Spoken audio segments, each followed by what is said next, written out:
The January meeting of the Nags Head Board of Commissioners, please come to order.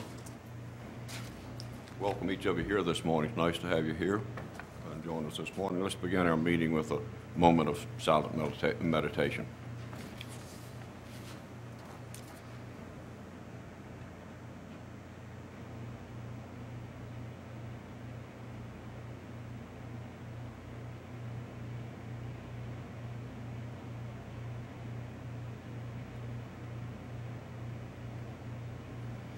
Okay, the Pledge of Allegiance.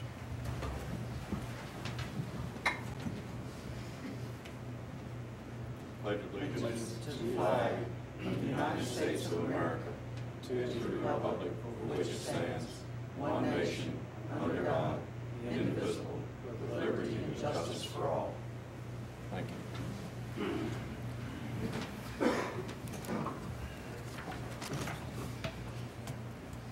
Do we have a motion for the adoption of the agenda? So moved. Second. Moved and seconded. The agenda be adopted. All in favor signify by saying aye. Aye. Aye. Opposed, like sign. There being none. Now is our time for audience response, and anyone who'd like to bring an issue to the board, I ask that you hold your comments to 5 minutes if you could, please.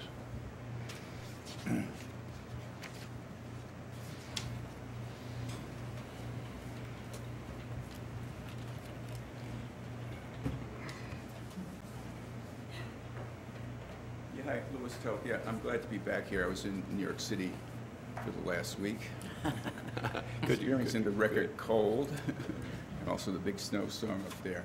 Could you give your name Oh, and Louis address? Toth, T-O-T-H, and I live in the village in the Bay Meadows section. And address if you could, please. Yeah, 230 West Bay's Edge. Okay. I was disappointed in the last meeting with the aerial park about more or less the procedures in which it was used. One objection was that there was no survey done of the homeowners on Forbes Street or Lakeside or Bay Meadow.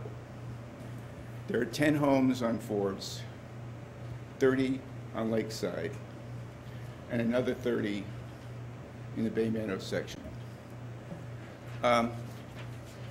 Bay Meadow and Lakeside share the same concerns. For example, we don't like the noise that comes out of full throttle. There is no 10-foot wall there to prevent sound coming through.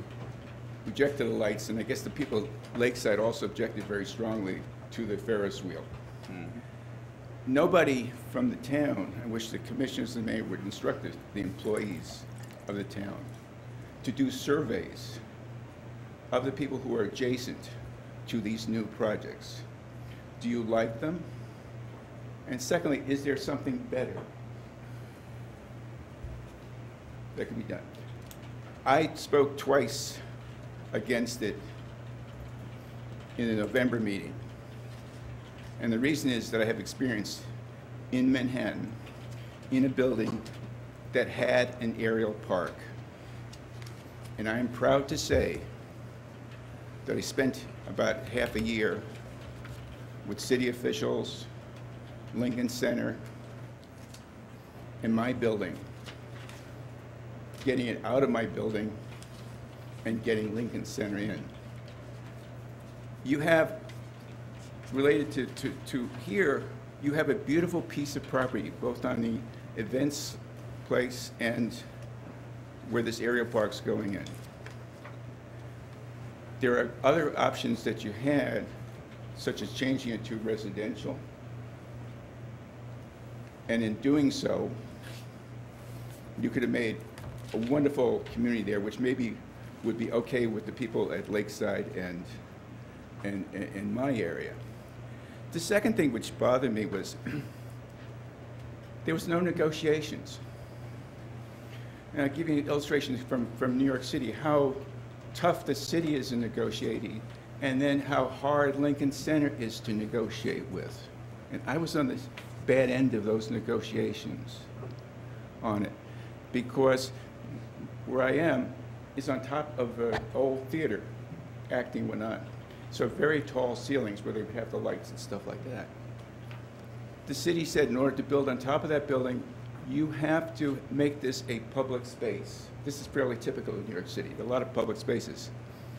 Open at 8, closed at 11, heated in winter, cooled in the summer, so many tables, so many whatnot, and cleaned every day, etc. Well, a lot of homeless people come in there. But we had to put up with this for about 20 years. And then when finally, so they put an aerial park in there at the climbing wall with instructors, some use of it. And I would go in there and watch the people climbing that wall with about as many homeless people sitting around me. Well, it didn't work, obviously. The homeless people and the drug dealers worked. And finally, because everyone was upset with what was happening, we got Lincoln Center involved in it. And they had all the cards. They knew that we wanted them. It cost my building $1 million to get them in.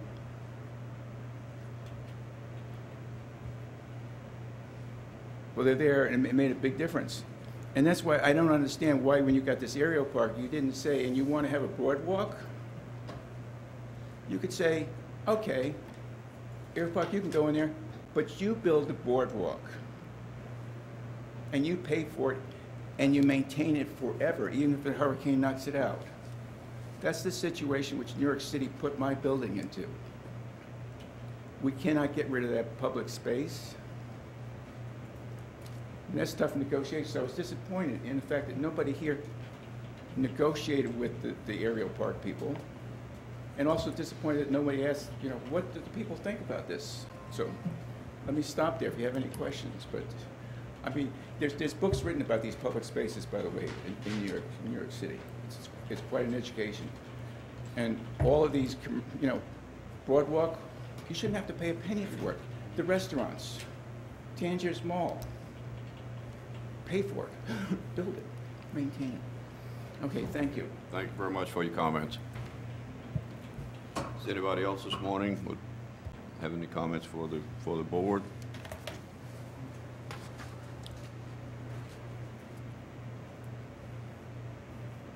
If not, I'll declare our audience response time closed. Recognition, Shane, you've got a freshly cleaned up young man this morning. Good morning, Mayor, Commissioners. Good morning. To start with this morning, unfortunately, firefighter Trey Simmons was not able to be here. He had an injury sustained earlier in the week, so he can't be with us. However, I would like to recognize firefighter Diego Dayan. 15 years of distinguished service with the town. Diego grew up in Florida, moved here back in, or became certified as a firefighter back in 1998, and an EMT. Came to work for the town. Diego not only serves as a firefighter, but he's an acting company officer, fire inspector, and a child seat technician. He also helps out with the Ocean Rescue Program and has participated in numerous ocean rescue situations and so forth. Great asset to us. He is actually also fluent in Spanish, which has been an asset to our child seat program. We often call on him and have to use him in that capacity to help and break our language barrier. He's now actually moving forward. We've given him another assignment in working with the aerial park. We have asked him to put together some boat rescue training and help us with a technical rescue team to handle any situations that may arise there and other places in the town. It's been a great asset to us. Recently, he stepped up to the plate and helped with a lot of maintenance opportunities and issues with fire apparatus and equipment. And we really appreciate his service to the town and enjoy working with him. Diego lives up in Currituck in Powell's Point with his wife Michelle and his son Tyler. Look forward to many more years with him. So Diego, congratulations and thank you. Yes, sir. Diego, thank you Diego, we thank you very much for your service and hope to have at least another 15 years. Thank you very much. Thank you very much. Thank you very much.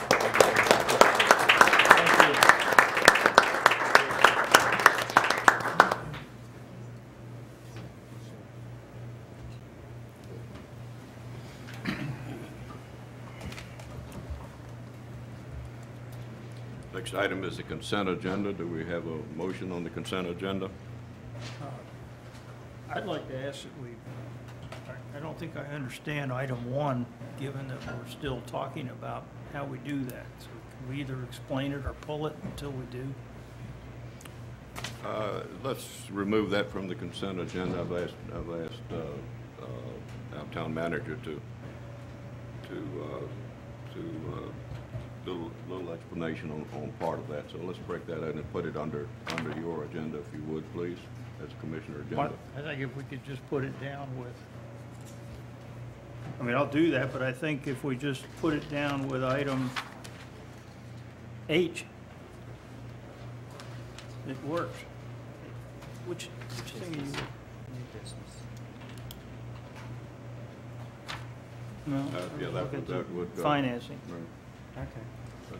That's, Anyway. the question is what I think your question is. Let's go ahead and put it under H then. Yeah. Move that to H. I'll make that motion. Adopt the agenda, less item 1 under H. Motion's been made to approve the consent agenda with the exception of moving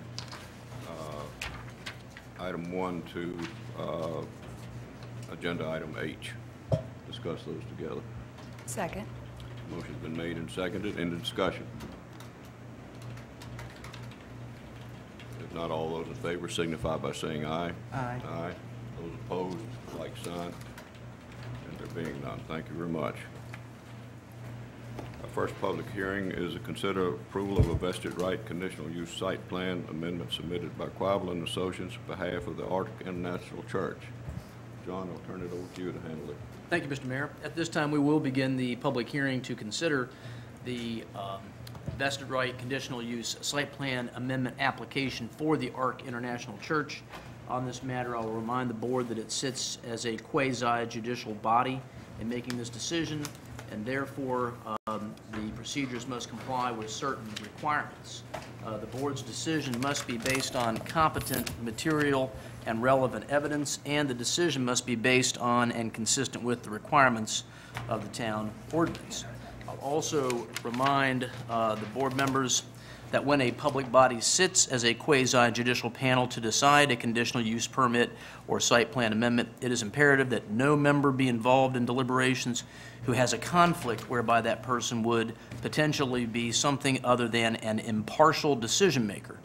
Impermissible conflicts include, but are not limited to, a member having a fixed opinion prior to the hearing that is not subject to change, undisclosed ex parte communications, a close familial, business, or other associational relationship with anyone affected by the hearing, or a direct financial interest in the outcome of this hearing. Of course, previously undisclosed ex parte communications which have not caused you to develop a fixed opinion may be cured through disclosure of the facts or information that you've received being made and disclosed on the record.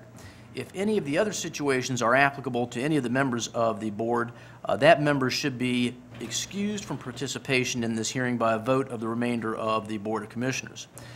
Do any of the members have any conflicts which would potentially make you something other than an impartial decision maker, or has anyone received any undisclosed communications or information which should be disclosed at this time? No. Okay, good. Then the next thing is that the information and evidence that the board will receive and must rely upon in making its decision in this matter must be presented as sworn testimony, and therefore everyone who will be providing evidence as part of this matter must now approach the town clerk in order for her to administer an oath.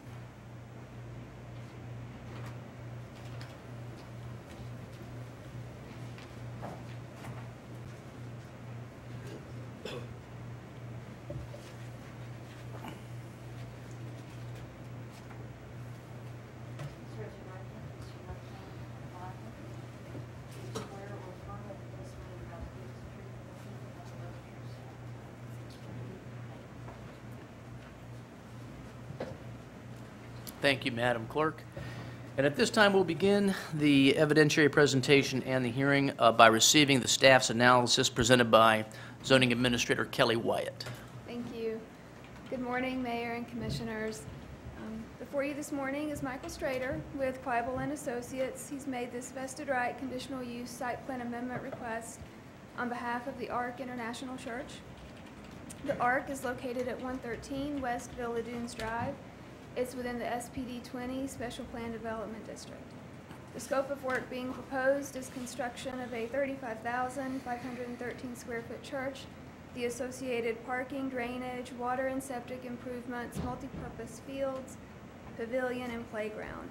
The proposal incorporates the reuse of the existing structure and the existing site improvements, specifically the parking lot. Staff has reviewed the proposal and finds the following. Lot coverage is compliant at 30.7%. Within this district, lot coverage shall not exceed 30%. However, it can be increased to 45% if on-site stormwater facilities are provided, which retains and infiltrates the first 2 inches of water from a storm event. Those calculations have been provided to our town engineer, David Ryan. He's reviewed that, and it is adequate. The height of the proposed structures of the church vary. The tallest seems to be right at 34 feet. Our height limit is 35, so we will be requesting a height certification while it's under construction, just to make sure that that's being complied with. Religious complexes are exempt from compliance with the town's architectural design standards, but if you've looked at the architectural sheets, you see that they have gone ahead and incorporated a lot of the design elements that the town desires. The town's ordinance regarding metal structures being set back a minimum of 300 feet from US Highway 158. It's not a concern in this situation. I've spoken with the architect, Chris Nason. The entire church structure will have an EFIS siding similar to that at the PetSmart. If not that, there's the potential for hardy plank, but it will not be metal. In addition, the pavilion that's a little further west, that will be of the same material. So no metal, no exposed metal. Parking has been provided in compliance with the parking standard, which is one parking space per 4 seats in the sanctuary. They do meet that parking requirement. Additional parking is not required for the recreational facilities. By definition, those recreational facilities are considered an accessory use of the religious complex. For landscaping and buffering, the applicant has proposed to achieve the required plantings through preservation of existing vegetation. The ordinance requires 10% of the lot area must be preserved, and they're actually keeping 18%. Additionally, all the parking areas are adequately buffered, so buffering is compliant. On your site plan, you'll see that the cul-de-sac off of Buccaneer is supposed to maintain a 12-foot wide landscape buffer. They've met that 12-foot wide and even exceeded it, so there is an adequate buffer adjacent to the residential cul-de-sac. Planning has reviewed and approved lighting. No signage has currently been proposed, but when and if it is, that will go through the review process with the planning department.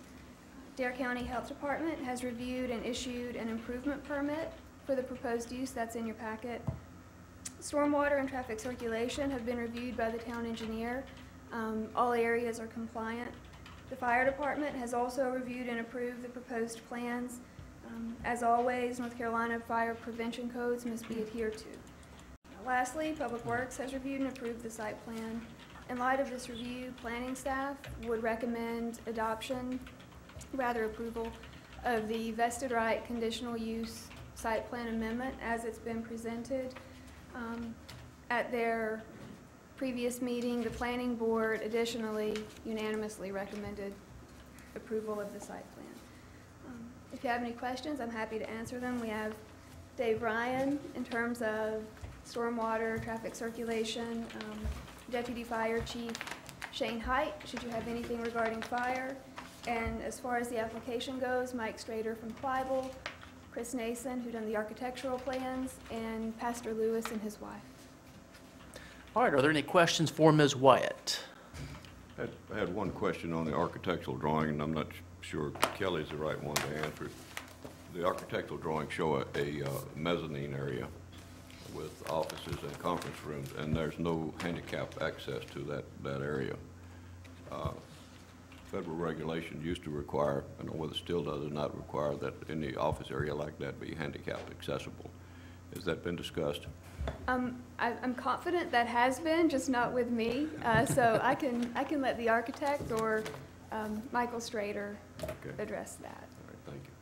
Thank you. All right, any other questions for Ms. Wyatt? Anyone? Reverend Lewis, do you have any questions for Ms. Wyatt? All right, thank you. Is there any other presentation from staff before we move over to the applicant, Kelly? Yes, sir. All right, thank you very much. All right, at this time, we may hear the presentation from the, oh, I'm sorry, I'd like to hear from the engineer, please. Mr. Ryan? Yes. Oh, okay. Mr. Ryan, if you'll please come, there may be some questions for you. Morning, David. Good morning. Question for you. You sent out an email with a list of concerns. Have all those concerns now been satisfied?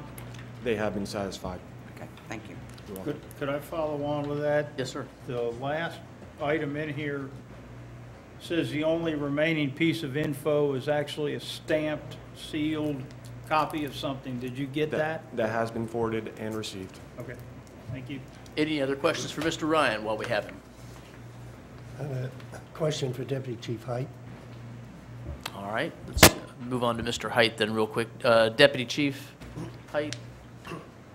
Shane? Got a question for you. There's a question for you. If you'll please approach the podium. Have you been sworn, Deputy Chief?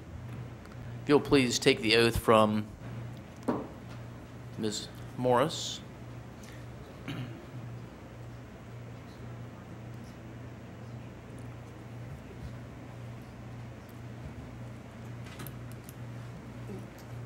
Deputy Chief, this question on public safety, this seems to be a very well thought out, procedurally planned development, phased, and done quite well.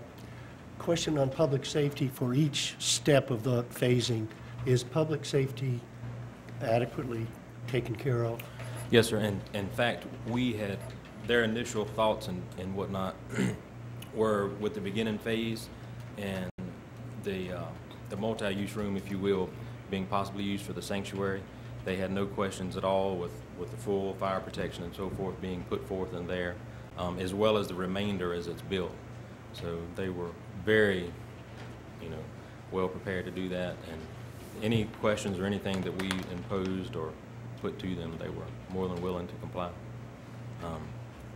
Anything from access to the fire protection, to the sprinkler system, to the fire alarm system, they've been more than happy to comply with what we've talked about. Thank you. Yes, sir. Any other questions for the Deputy Chief Height? All right, thank you very much. All right, at this time, the applicant may make its presentation in support of this application.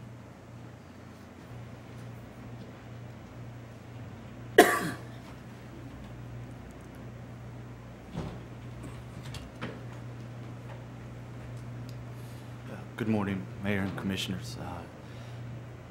I'm sorry, sir, if you'll please start off by telling us your name and your... my name is Jim Lewis. I have the honor and privilege to serve as pastor of the Ark Church. And we're presenting this today as just a collaboration of our vision. As you know that a while back we had lost our Family Life Center and our fire, which provided a lot of activities to our kids and not only those directly involved with the church, but just as a community had been served in a lot of ways to facilitate that. And that's what brought us to this point of the vision of what we have as a church, is to ask ourselves not only to just be a church that is in a town, but to be a church that's for the town. And so we've spent the last several months being a part of everything from our partnership with the Y and the use of the grounds, the facilities, the ball fields, involving each and every one of the football teams throughout our county there in the Haskell, First Flight, and Manio. We've had in our services. And our goal has just been to really come and serve the community, serve the town. And so that's what has kind of brought us to this place, whether it's been our Family Life Center use. The demand for skating has been quite important. I don't go many weeks without getting a question from most kids in our schools. When are we going to be able to skate again? And so that's a part of that. But we just wanted to build on that vision. And so that's kind of what brought us to this place, is to really serve. And so we've come at it with the mindset, whatever was needed from the town and from the areas of, we're not here trying to kind of necessarily go with an agenda other than what do we need to do to serve best our community. And that's what's kind of led us to this point. Thank you. Are there any questions for Pastor Lewis? All right. I think the only question anybody have is when are we going to skate again? Hopefully soon. Thank you. Thank you, sir. All right, is there any other presentation by, on behalf of the applicant? Yes, sir.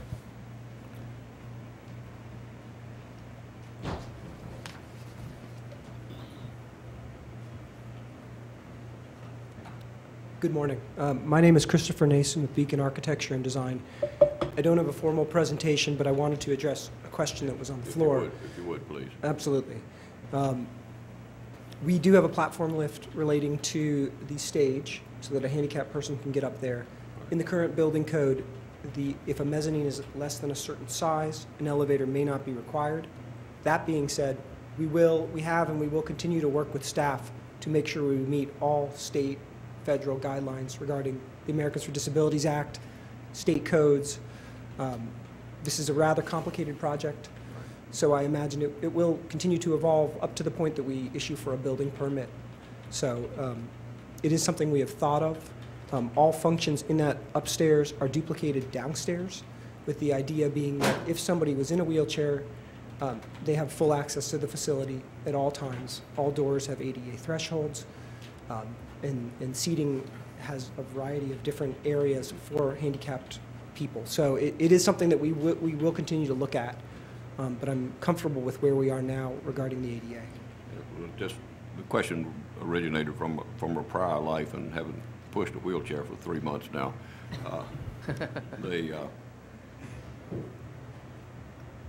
I'm not familiar with the size limitation, but in the prior life, any office area we built had to have handicap access. So that's the reason for the question. I'm not sure what the current federal regulation is, but we need to check that. Okay, we will. And for informational purposes, a third floor automatically kicks it off. So if we had done a third floor, there'd be no choice. Right. It is awfully expensive, right. So that will be a consideration for the applicant. But likely this will be a second phase. The first phase will be the gym, auditorium, and perhaps the pavilion. So we will apply for those first, and then when that's complete, they can then move the services over to the new gym, and then there'll be a lot of work to get to the permit phase on that. Thank you. Thank you. Any other questions for Mr. Nason while he's up here? All right, thank you very much, sir. Is there any other evidence to be submitted in support of this application?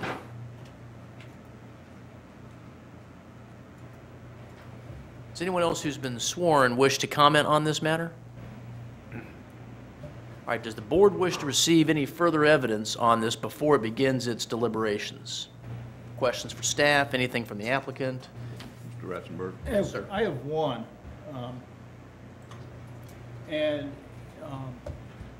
The phasing of this project is great because it puts all the infrastructure and the new facility first, and it gets it all done, and then we go deal with the remodeling. And given that that's the way the project is planned out, the comment is made we don't really need to have a bond or anything else to cover the infrastructure. Do we need to at least caveat our approval on the fact that the phasing takes place as designed, such that if it changes for some reason that we may need to have a bond or something in the future? Just to, if the phase one isn't completed the way expected, do we need to caveat that? I don't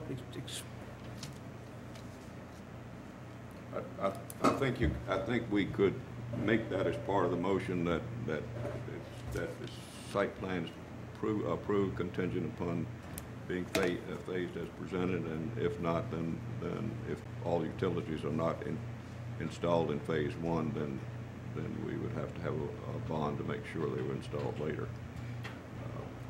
Mr. Leidy, do you have an opinion on that? I think that'd be sufficient. I don't know that you could condition it with the bond being imposed subsequently, but I think you could approve the application with the condition that it be, that the work be performed in accordance with the proposed phasing schedule. Right. Okay. All right, thank you. Yes, Ms. Cahoon? And if not, then it would have to come back to the board. That's correct, for an amendment. For an amendment. That's right. And an amendment could be changing the phasing or requiring a bond or some other. Okay. Okay, thank you. Yes, sir. Again, any further evidence you wish to receive before we close the record and begin deliberations? All right, at this time, we will conclude the presentation of evidence on this matter, and the board may begin its deliberations on this proposed application. First thing, do we have a motion on this application?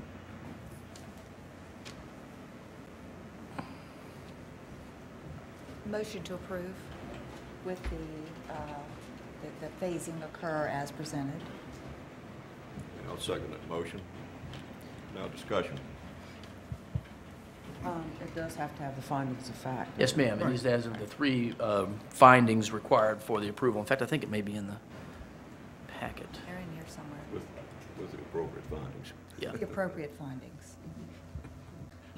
Those findings, just for reference, are that the applicant has met the requirements of the Town of Nags Head zoning ordinance, subdivision ordinance, and other applicable ordinances, that the use will not materially endanger the public health and safety if located where proposed and developed according to the plan as submitted, and that the use as proposed will not overburden the firefighting capabilities and the municipal water supply capacity of the town, so long as those conditions are met, correct?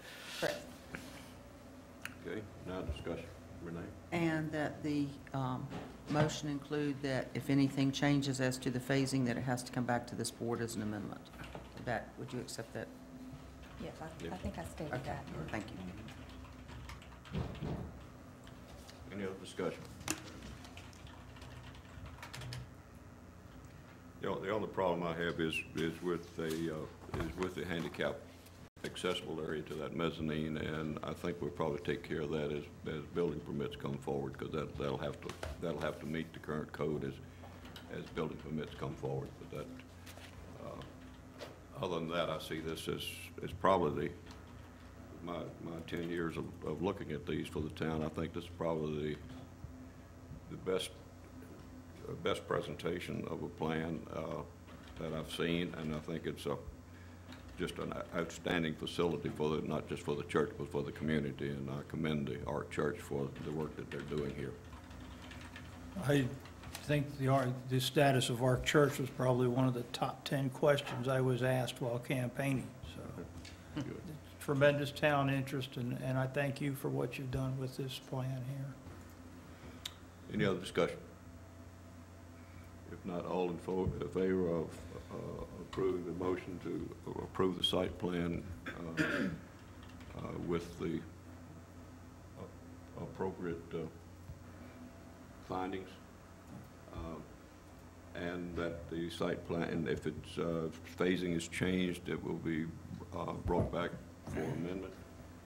All those in favor of the motion signify by saying aye. Aye. Those opposed, like sign, and there being none. Thank you very much. And we look forward to skating. With or without a wheelchair. Right.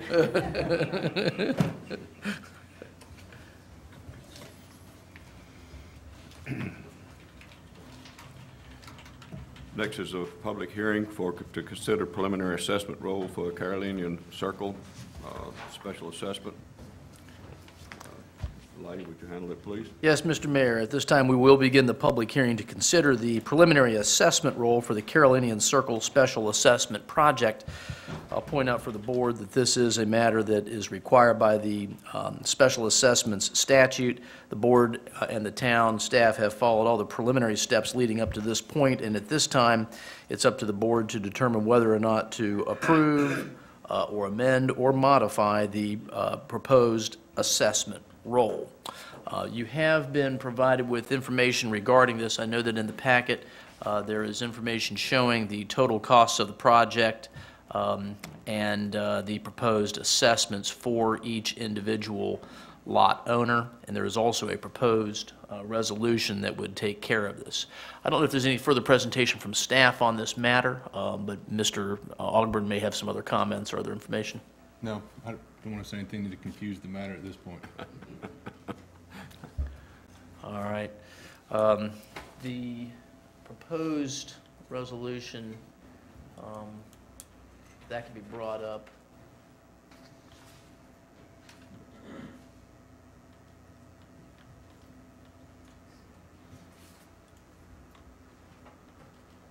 There's also, I believe, a special assessment role, I think, that you can display, Ms. Thuman.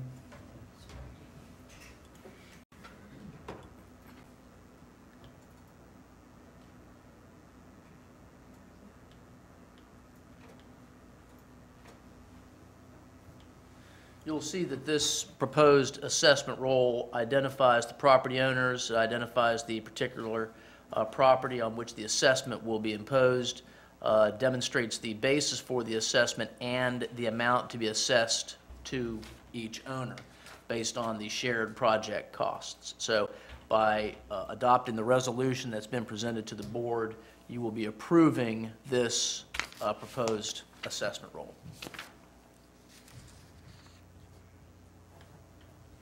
Okay.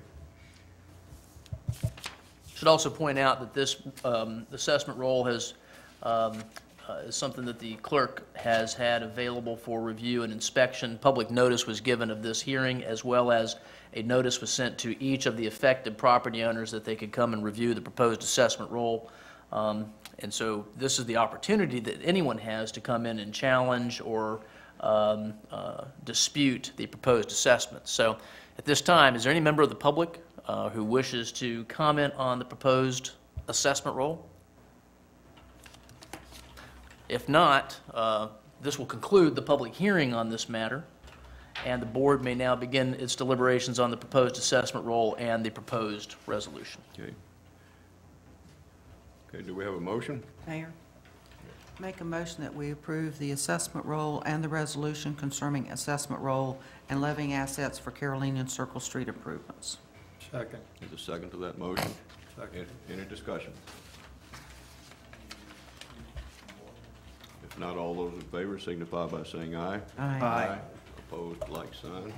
There being none, so ordered. Thank you very much. Okay, reports and recommendations from the Planning Board and the Planning Development Director. Elizabeth? Good morning, Mr. Mayor, members of the Board of the Commission. Good morning. Hope everyone's staying warm. The first item I have before you today is the Stormwater Management Ordinance.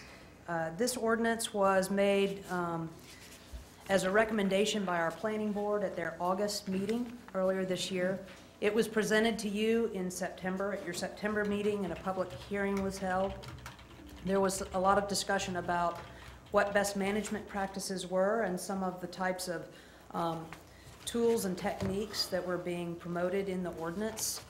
A workshop was scheduled to discuss best management practices, and we brought forward a draft of a best management practices reference manual to sort of assist the public.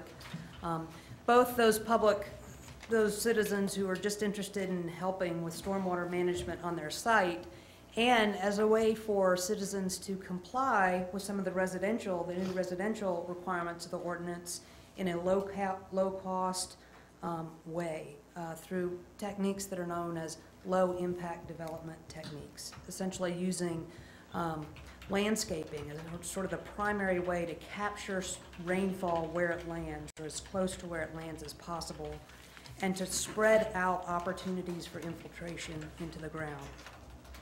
What you have before you today is a revised version of the September 4th ordinance. You'll recall maybe in the October meeting I gave you an update on some of the comments we had received. In September, we left the ordinance and the draft BMP manual on the website to receive public comment. We went through a review of some of those comments we had received.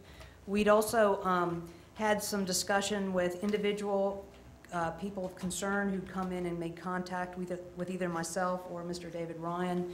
And then last month at the BMP workshop, we also were able to capture some additional comment.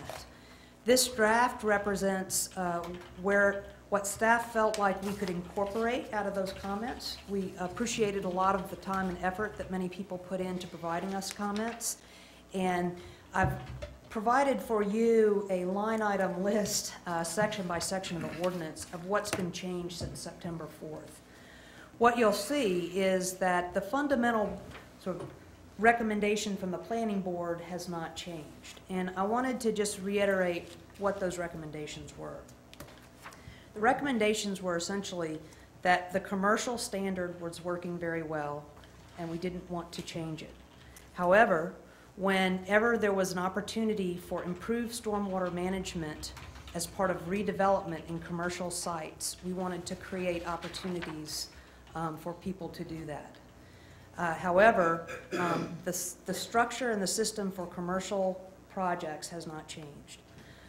Where the big change happened was on the residential side, where under the current ordinance, people could bring in up to 3 feet of fill without doing any stormwater management at all. At that point of 3 feet of fill, they were required to do an engineered stormwater management plan. The planning board and members of the planning board and some technical staff and town staff went through a process that lasted over a year to look at the issues that we're seeing in terms of stormwater management, of runoff coming off residential sites, and the concentration of stormwater-related pollutants and localized flooding that was occurring because of residential development. In that process, that group came forward and the planning board came forward with recommendations to provide more restrictive requirements on residential development when it came to stormwater management, and to try and reduce or minimize the use of fill on all residential sites. So the best way to do that was to look at actually our floodplain maps and our existing floodplain regulations and FEMA recommendations for coastal development and construction. And a decision was made to try and encourage construction where fill was not used unless absolutely necessary, and that when fill was used, there should be at least a minimum of stormwater management incorporated into the site plan of residential construction. So that has not changed. And the standards there are the same as they were in September, and those standards are this: if you bring in fill, you have to capture the first 1.5 inches of stormwater on your site and find a way to manage that.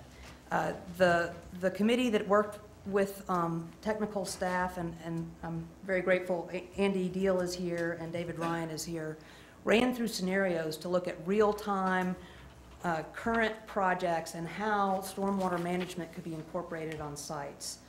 And the scenario that we used was, what we wanted to do is a typical smaller lot, a lot actually that is less than our minimum lot size, to see if we were creating something that was going to be extremely difficult for a local builder or somebody to deal with. What we found is in a 7,500 square foot lot, there is opportunity without sacrificing your footprint that's allowed by setbacks to create opportunities for stormwater infiltration. We also found that there's opportunities when people are maybe working cooperatively to handle stormwater at their property boundaries and to create opportunities for people to do that as well. If a builder is building multiple lots that are contiguous and adjacent to each other, this really would help them in terms of being able to capture and treat some stormwater at the property line without sacrifice, sort of sharing that responsibility of stormwater management between properties without sacrificing any of the building footprint. That standard has moved forward. We've had several comments.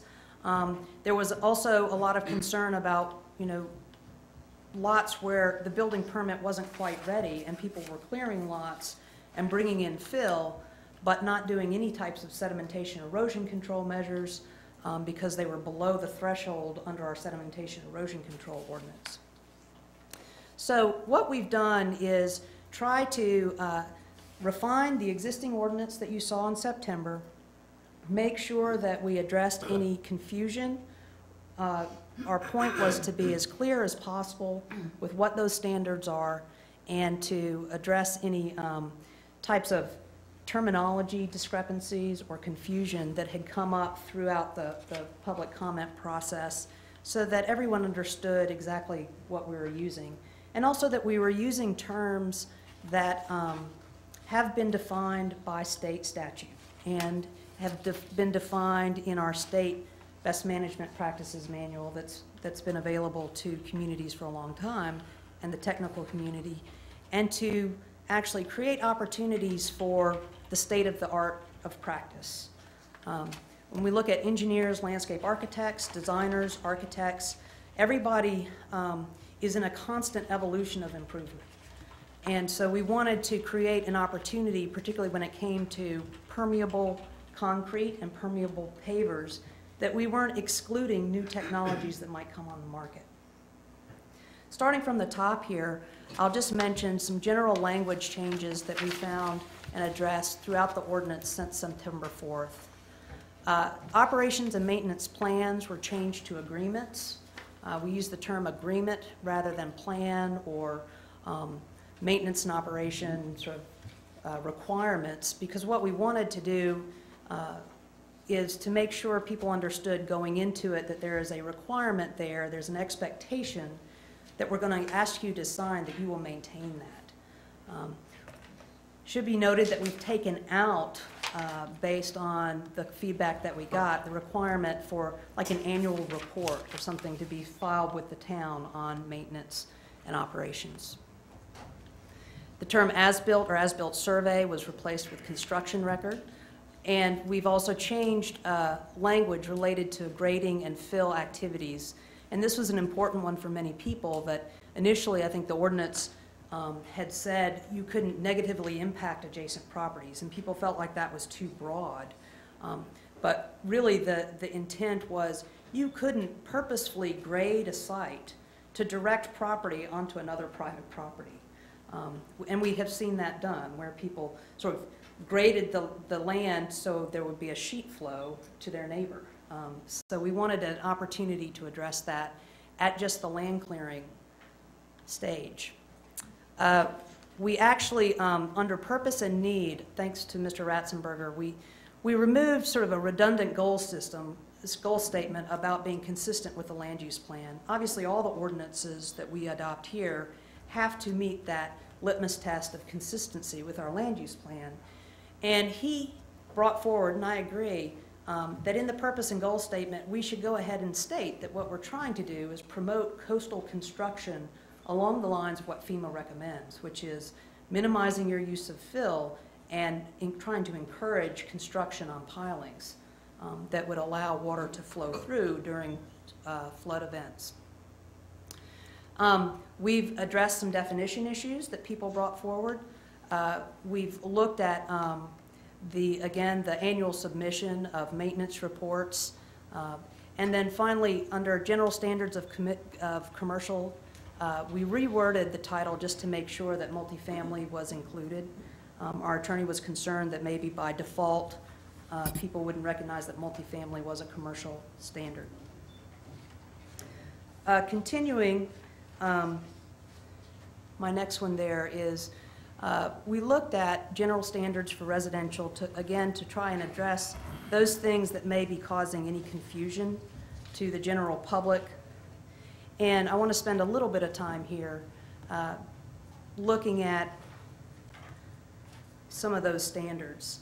Our attorney took some issue with some of our applicability statements and wanted to make sure that we weren't trying to confuse the language in a way so that people could tell exactly what was being applied in this ordinance. So you'll see in those standards that paragraphs A through C were rewritten by the attorney.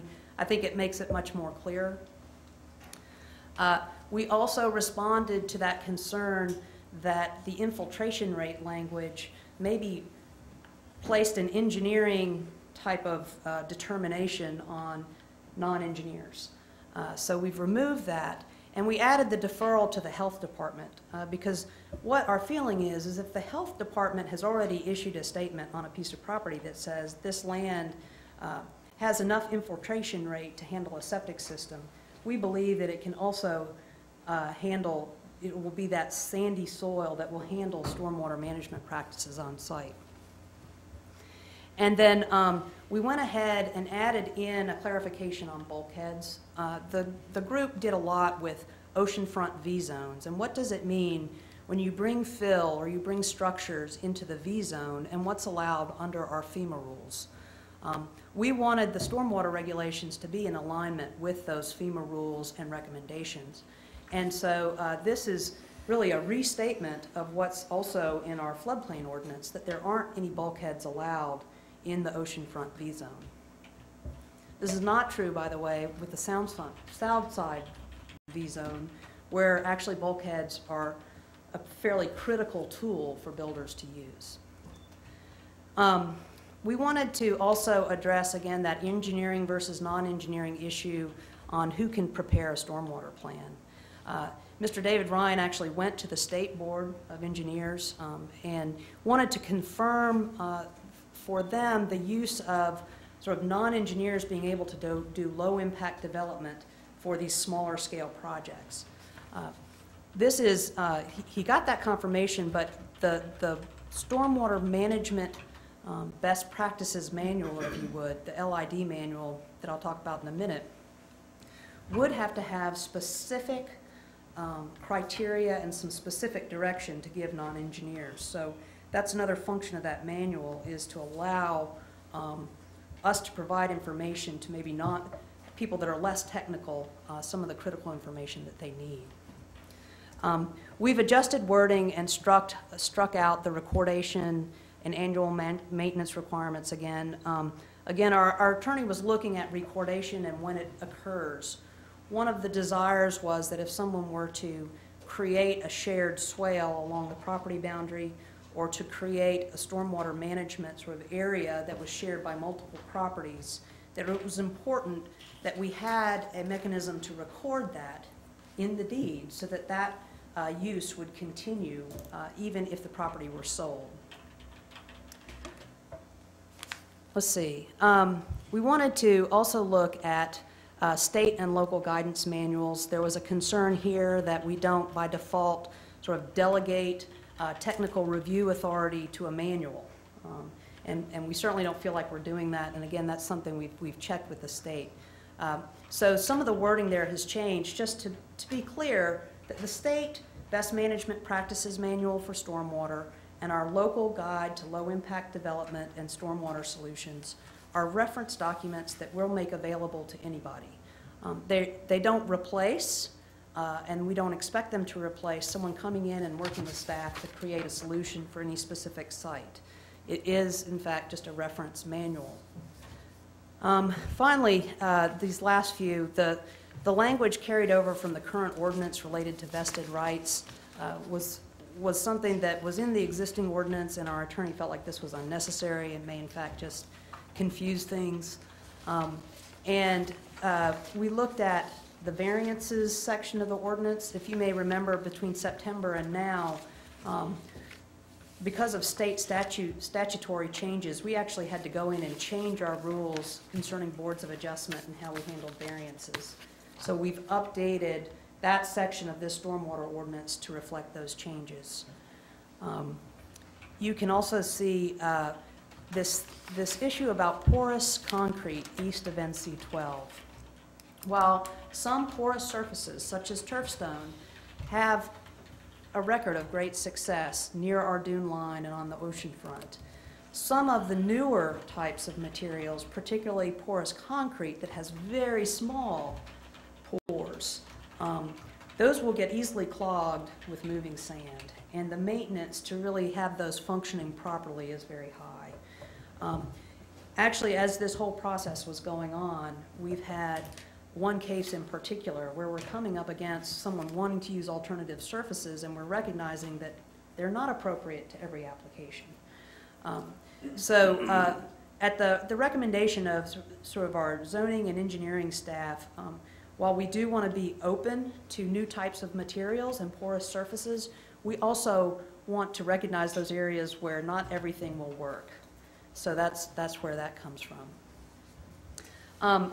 Also attached in your ordinance, in your materials today, is a memo from David Ryan addressing some of the issues that came up in the workshop related to types of foundations. I'll let Mr. Ryan go through that, but what I hope all of this does show you is that we have tried very hard to respond to public comment that has begun, that process has begun since this summer. But we're also trying to create something that is practical, real world, and will hopefully result in making residential construction less of a burden on our stormwater infrastructure and on the existing built-out lots that are there right now. One of the feedbacks we get is that it seems to be putting an undue burden on new construction to handle issues created by old construction. To some extent, that is true, but it doesn't take away the need for us to undergo and pursue public works stormwater projects at a neighborhood-by-neighborhood basis, which the town has really shown a commitment to do. But what it will do is, going forward, hopefully some existing problems will not be made worse with new construction. And also, when it comes to redevelopment, we'll have an opportunity to make some situations better as lots are reused or recombined or redeveloped. I'm happy to answer any questions. Otherwise, I'll turn it over to Mr. Ryan. Any questions for Elizabeth? Yes, sir. One quick one. Rassenberg. In your, I just lost it. I think it's in your summary page that you had up there. Right in that paragraph underneath the list of changes, and this is an information question, as much as anything. Keep going down, down, down, down, down, down, down, down, down, down, a little more. That last sentence, however, we recognize in some cases, it talks about ADA and the initial pad. Is that, I'm not sure I understood how ADA got into that unless you're talking about grounding an elevator or something. I didn't know. Well, this can be something that Mr. Ryan can address in this next piece, but that is exactly right. There was concern that we've left the door open, that even as we're trying to minimize earth and fill, if someone wants to take on the cost of doing sort of an extra thick concrete slab under the house for the purpose of what you're talking about, grounding an elevator or creating a smooth surface for someone to get into an elevator, we wanted to leave that opportunity open. Now, a 1-foot concrete slab on top of earth and fill, in order to meet that, what's the regulatory base flood elevation at this point, is more expensive, but we've had some builders who've chosen to do that. That's how we're currently interpreting the use of that type of material underneath a rooftop, and we feel like that's a good interpretation to keep and to go ahead and formalize in the make formal in the ordinance. But I'll ask maybe Mr. Ryan to explain a little bit more. Thank you. I understand from your Okay. clarification. If he wants to add, that's fine, but. Commissioner Coon? Mine are more a case of, if people come back, start wanting to look at the record, that we make sure that they be able to understand. The memo dated January 8, 2013, should be better to say January 7, 2014, because it references meetings that occurred. A memo dated before meetings occurred probably would confuse a reader. That's one. And the other is on the subsets designations. As as things have been stricken and so forth, we need to adjust those subsets to reflect the correct letters or numerals of what they're going to be, just to make sure that somebody can follow as it goes through. Agreed. And I appreciate your saying that too, because the ordinance draft that you have before you, we have tried to keep in the strikeouts. And that, in a Word document, can be a difficult thing to maintain. So certainly before this is codified, we'll go back through to create a clean document. But we did want to make sure that the changes that had been made since September were available in the document for people to see. Correct. And Mayor, one last thing. I am very supportive of this effort, and I appreciate the fact that Andy has put in his time, David's put in his time, a lot of planning board members have put in their time. The question I have is for the attorney. Given all the numerous changes that have occurred since our last meeting, are there significant changes that would require another public hearing? No, ma'am. No, ma'am. Thank you. David?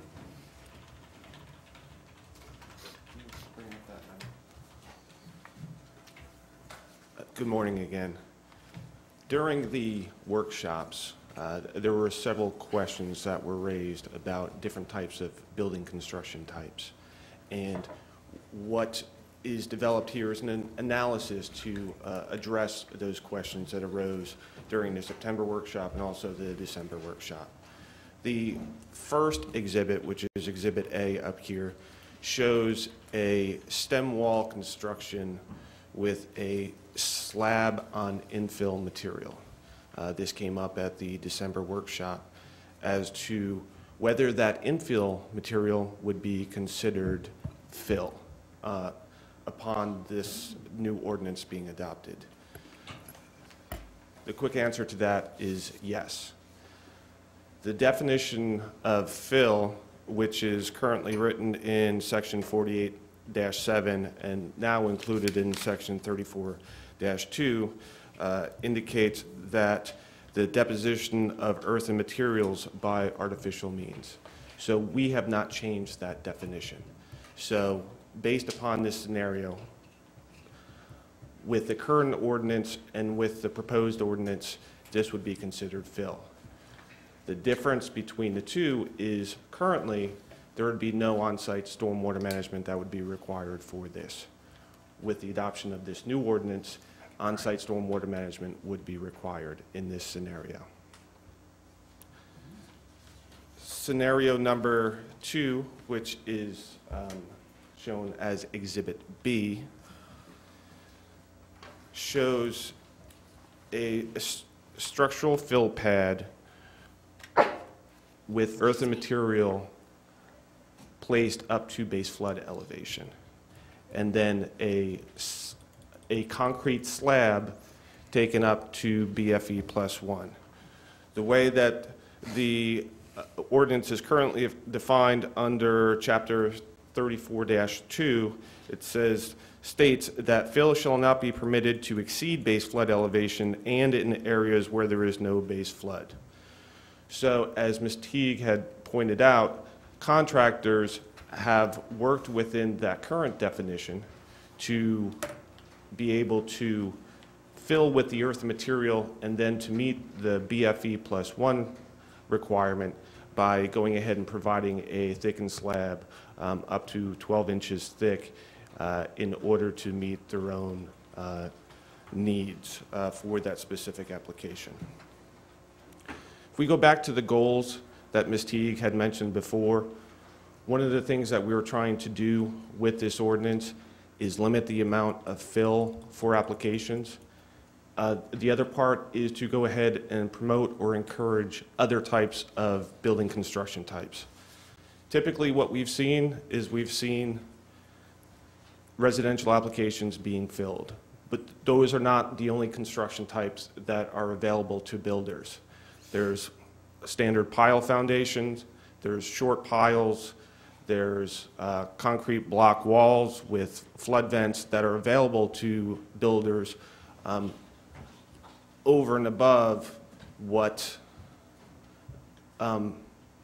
fill is available to them. So we wanted to go ahead and recognize that, and we wanted to go ahead and stay in line with what our original goals and objectives were with this ordinance.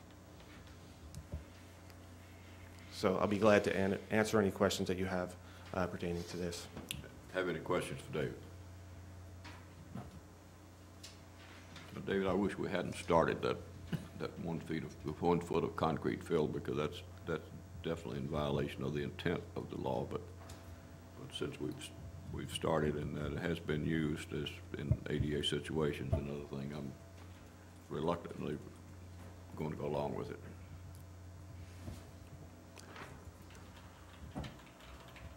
Any other questions for David?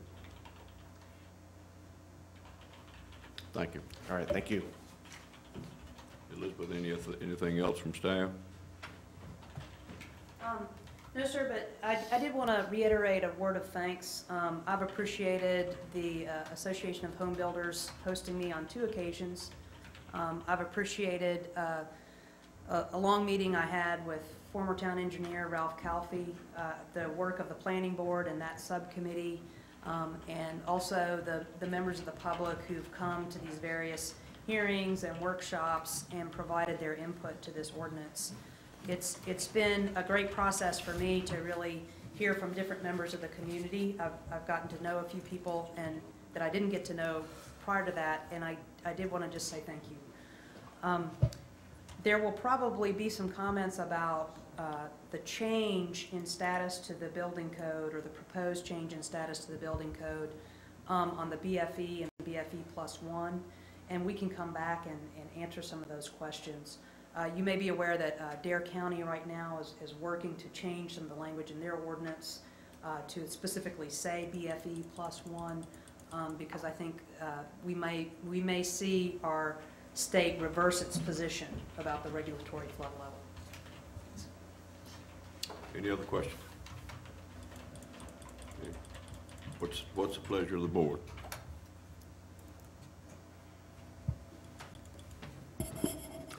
I'd like to place a Commissioner motion that we approve the ordinance as presented.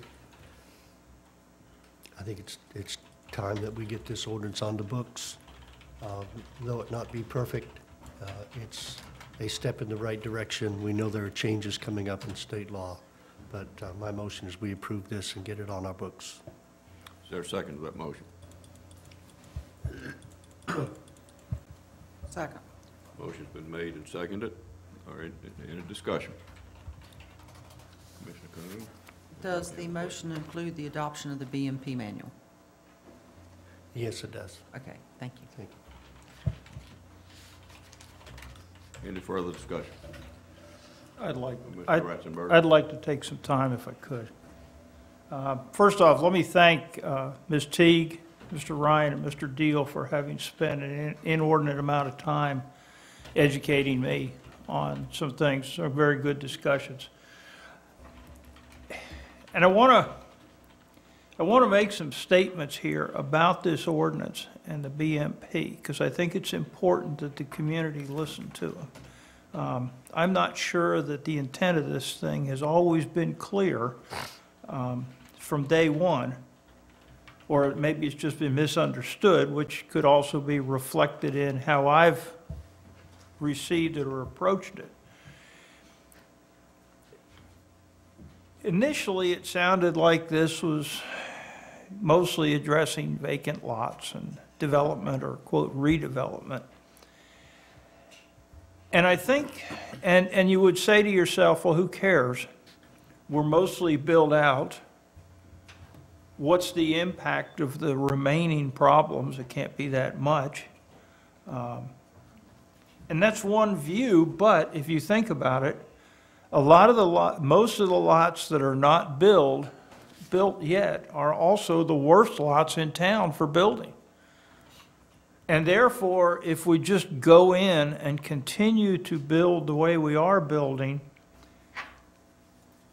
it will have a disproportionate effect on the neighbors, because simply that's been the collecting point for everybody, and now we fill it up, it's gonna make a disproportionate effect on things.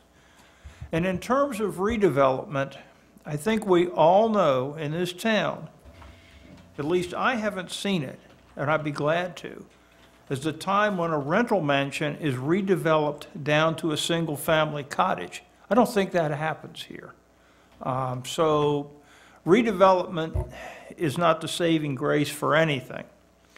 So we need, if we make the assumption that we have a water problem, and I'm going to say water, not just stormwater, because groundwater is a key component of this whole thing.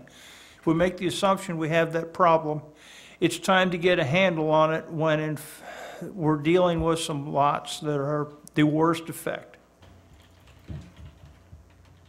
Moving from there, though, I have a comment from Mr. Fisher. It says it's a localized problem that we're addressing with a town-wide solution.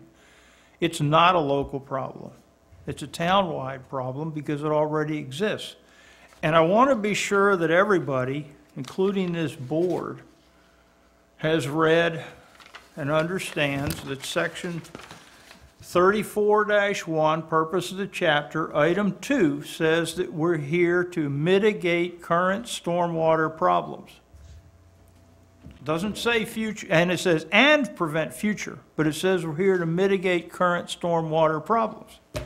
If you then move on to sections 34, hang on, my fingers aren't functioning here.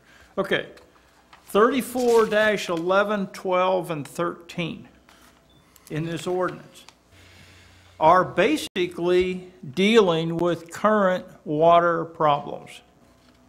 34A, it's prohibited to discharge or direct water from one property to another without permission. It includes emptying swimming pools.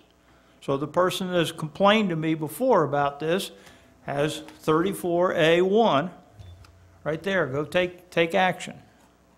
We can stop current problems with water and that. 3413 specifically talks about keeping an unobstructed flow along the drainage infrastructure of the town. I'm not going to read this whole thing, but it requires the owners to maintain those things. That gives us, the town, the opportunity to go in and say, we have a water problem in this town. These swales perform a function of both transport and storage, and they're blocked. These culverts are conveyance, transport, they're blocked. Water is not moving or being stored as needed, and therefore we have problems. And this gives us the thing to say, this is in town right away, you owner need to fix it. Now, having said that, and I look at 3413D, which allows the town to get involved, somewhat like they did with the Moongate process, and a joint agreement with folks. We could, and I had this vision of something like a stormwater health initiative, kind of like our septic health initiative, that says, if there's a problem and you need some help cleaning your ditches and your culvert or working around your landscaping or something else, we can come up with some arrangement in the town to help you do that, to help the town. And when I got to these parts of the ordinance, which dealt with the current problems, which is what we have, current problems, then my support for this ordinance changed quite a bit. As long as we, the board, have, give the town staff, town manager and staff the support they need to go out there and resolve these things, and being as inventive and as innovative as we can and helpful to the community, but let us go deal with the current ones along with protecting and preparing for the future. So there's a lot of good in this thing that is not just an isolated, oh, it's making it tough on the builder, or it's making it tough on a lot owner or something else. This is, in fact, a comprehensive plan to get on, and I'll use water, not stormwater, but get on the water problems in this town and try and fix some of them. So, Mr. Mayor, thank you. Thank you, Commissioner Ratzenberger. Any other discussion? Yes, Mr. Mayor. Just some general comments. This is not a perfect perfect ordinance. It doesn't address all the issues. The public hearings that we had raised several very insightful and appropriate questions that we're not able to fix right now. And in fact, we know that other things are going to be changing that are outside the realm of what this ordinance can address. Hopefully one of those being the freeboard requirements. We know we have situations with low lots surrounded by higher lots, and this ordinance may generate some inequities for owners of those low lots. And we know the flood rate maps are going to be coming out soon, so a lot of things are going to be changing. And so even as we hopefully approve this ordinance, we know that we're going to need to change it and update it.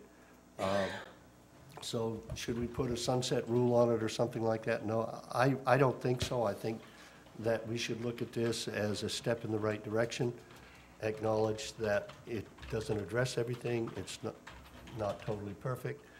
Conditions are going to change, statutes are going to change, and we'll need to be prepared to move ahead quickly as those things change and update and change this ordinance.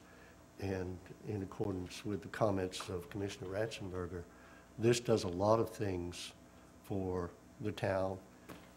It doesn't solve all the town water problems. There are many larger, more significant infrastructure problems, but this attacks one piece of the puzzle, and we need to go ahead and get this implemented and be prepared to move quickly and update as conditions do warrant.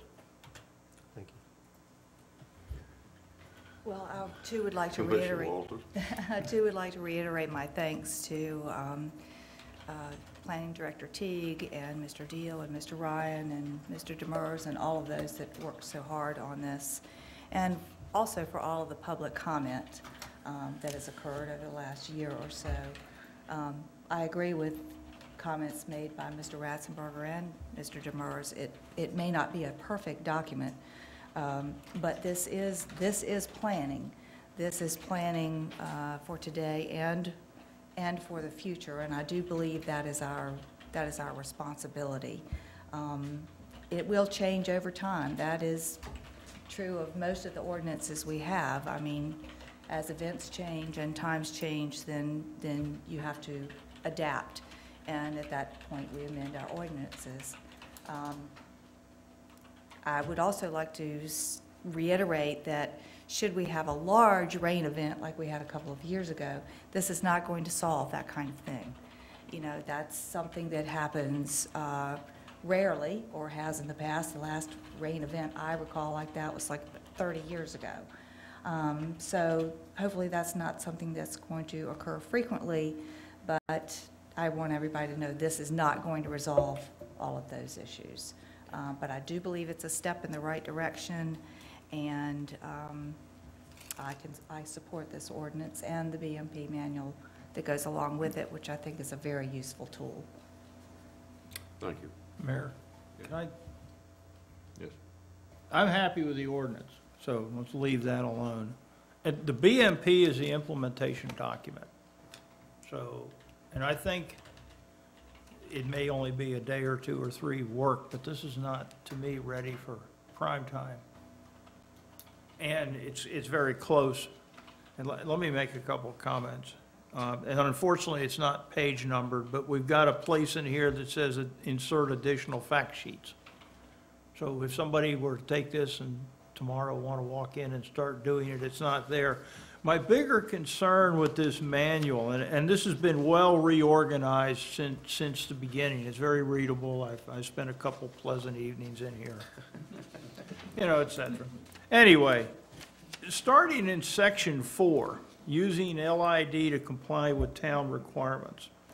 Much of that section, and it's about 7 pages total, it stops with the page where you get into the selection stuff. So everything between section 4 and that, much of that is a rehash of what is in the ordinance, specifically 34-8.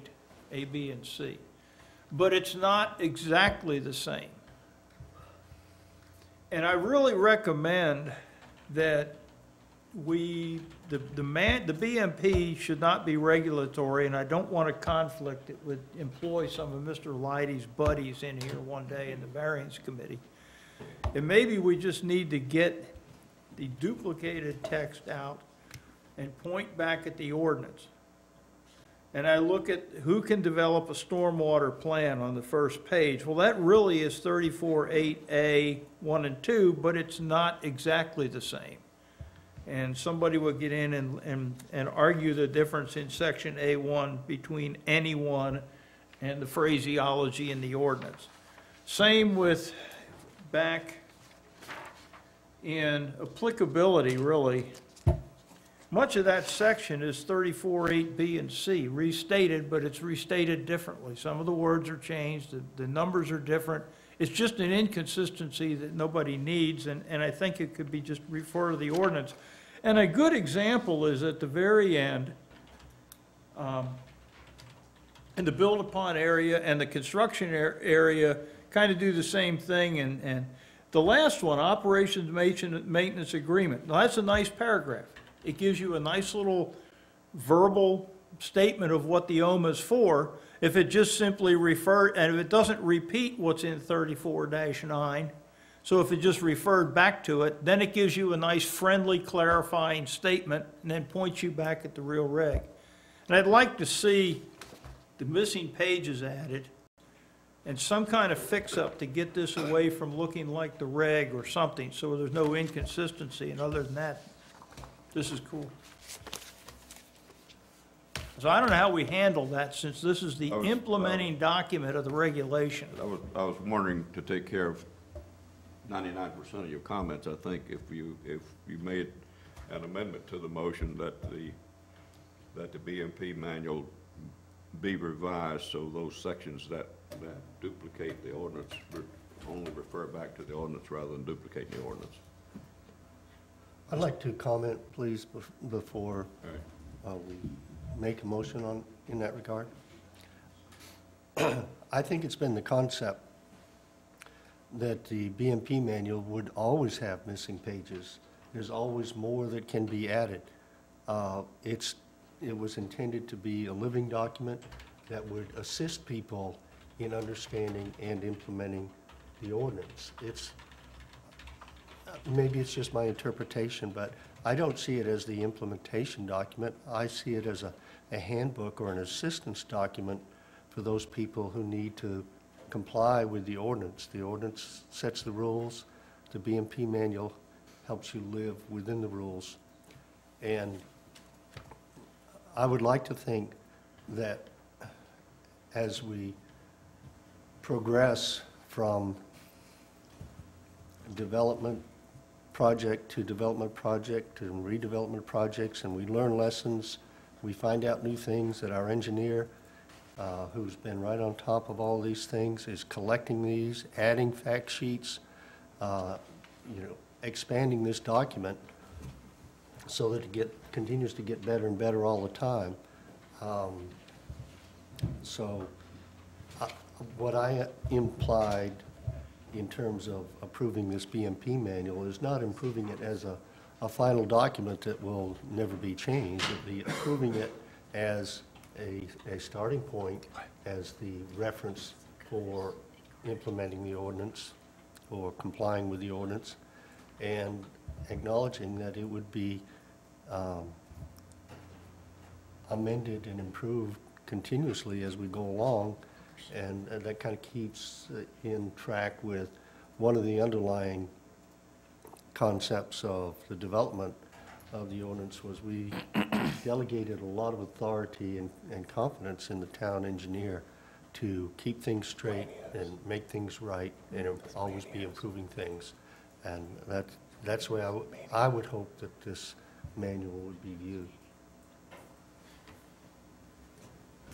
Mr. Mayor, just Yes. if it helps, just for clarification, the BMP is not listed specifically in the resolution amending the ordinance. So if you adopted the resolution as presented, then I don't believe you'd be adopting the BMP as a regulatory. I mean, it is the guide, as Commissioner Demers has pointed out. Well, yeah, our discussion this morning, and I think we need to clarify the motion, is to adopt only the ordinance and not the BMP manual. There was some discussion to start with that the BMP manual is a working document and would be a fluid document, and we would not want to bring it to the board every small revision now. Right. So to clarify things, to begin with, do we want to clarify the motion as only a motion to adopt the ordinance as presented?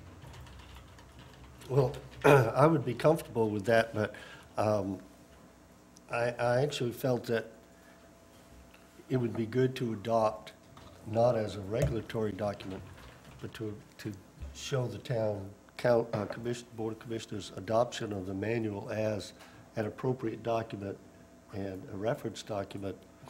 So that's why I agreed to include that in the original motion.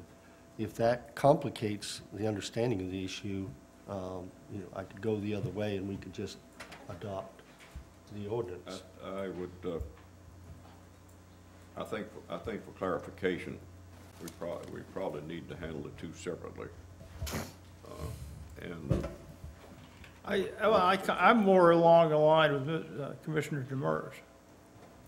And I will restate, this is the implementing document. If the ordinance passes today and I want to go do stormwater on my property, I can walk into plans and say, give me my BMP, how do I do this? And if I want to do filter strips, which are referred through many of these pages here, refer to a filter strip, then I go turn to the page for filter strips and it's under development.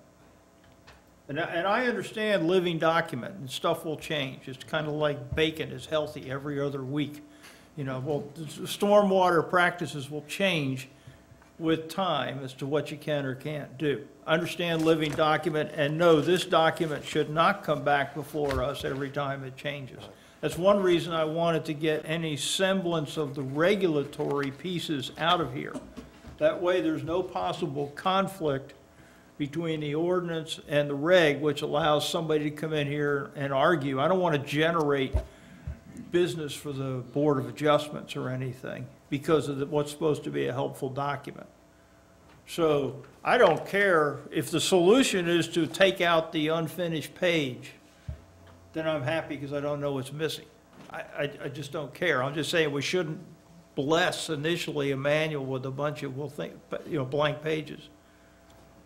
And I think that the staff, and I rely on staff to fix this up themselves, but just fix it to get the regulatory stuff out of there and move on. All right, the motion is on the floor is that we adopt the ordinance and the BMP manual as presented. Let me make an amendment to that. Is there an amendment to that motion? Yes. We adopt the BMP manual as a implementing document or a method of implementation or an information document. And so we're approving it because it's all through the ordinance that it's there. So let's just say why we're adopting it as the method of doing it to the ordinance thing and let it go. Is there a second to the amendment? Mr. Mayor, I believe that needs to be clarified. Mr. Ratzenberger gave various options on how to approve and I think you need to pick one. As an informational guideline, I think might be the best way of putting it. If that's what your motion is, that might be the easiest way. That's why we keep it here. Good. All right. Mayor, Yes, Commissioner. I think the cleanest way to move this forward is I'll withdraw my second if the motioner will withdraw his, and do them as two separate pieces. And it's not a resolution, it's a motion to adopt an ordinance. Mr. Demers, would you withdraw the motion? I will. Okay, would you like to restate the motion? I'd like to move that the board approve the proposed stormwater management ordinance as presented. Is there a second to that I motion? will second that motion. Any discussion on that motion? If not, all in favor signify, excuse me, before we vote, this has to be a unanimous vote since this ordinance does exceed state standards, and it will not pass unless there is a unanimous vote of the board. All those in favor signify by saying aye. Aye. And those opposed, like sign. It is unanimous, so it is ordered. Now, second motion. Mr. Mayor, I'm not sure we need a motion on the BMP. I think we've had a lot of discussion about the BMP manual because it was referred to in the ordinance. However, the ordinance is approved as it is. It refers to the manual. The manual by concept and design is going to be a changing document. So I think the benefit of having the public hearings and the discussion that we've had on the BMP has been that we raised the awareness of what is in the BMP manual and what will be in it in the future as we improve it continuously. And I think perhaps just consensus of the board that we're satisfied with the BMP manual and the status that it's in now in its stage of development might be satisfactory. Commissioner Coon? Mayor, I don't want to put staff in a difficult position of having an ordinance without having the board having adopted something else. I would either, and I'll ask the attorney for advice on this, either adopt the BMP as a living document or adopt a policy that the board will have a BMP to go along with the ordinance. Okay, I agree. Mr. Lighty, what is your, would you give us some advice on which way to go? I recommend that the board's action be to approve the proposed BMP manual as an informational guideline. And that allows amendment, modification, addition to that document going forward. Would you also include in that recommendation that we eliminate language that duplicates the ordinance and refer only back to the ordinance for clarification? That would be a better way of drafting, but I think by taking the action in this fashion, to the extent there are any conflicts, the ordinance will control, and that's the intent. And so I think that's taken care of by the nature of the action you're proposing. Good. Commissioner Coon, would you like to make? I will make that motion based on the attorney's advice that we adopt the BMP manual as a guiding document and informational document. Right. I'll second that. Motion been made and seconded. Discussion. I would like to ask, is there any implication from the wording of the motion, which included the word approved, that any changes then that subsequently take place are not yet approved and have to come back for approval? No, because you're approving it only as an informational guideline. If you're approving it as a regulation or as something else having the effect of law, then it would require approval every time it's modified or added to. Thank you. Any further discussion? All those in favor signify by saying aye. Aye. Aye. Those opposed, like sign. There being none, it's so ordered. Let's take a 15-minute break. Thank you.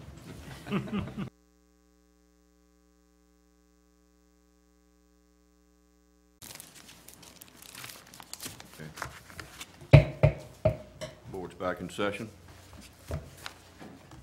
Elizabeth, our reports on the Soundside Boardwalk and the pedestrian plan committees.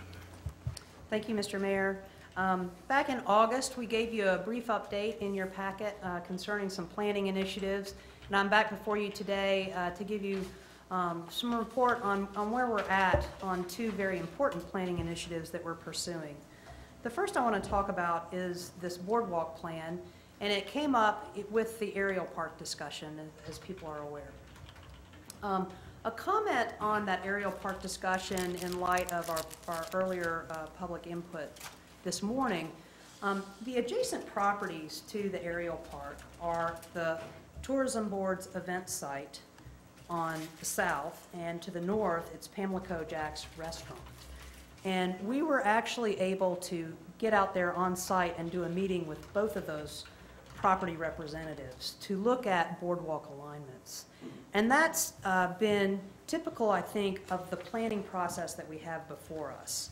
I think this town is very used to charging a steering committee, and the steering committee sort of meets along the way. With this boardwalk, we recognized that there was going to be a lot of nuance on some land use decisions for each property.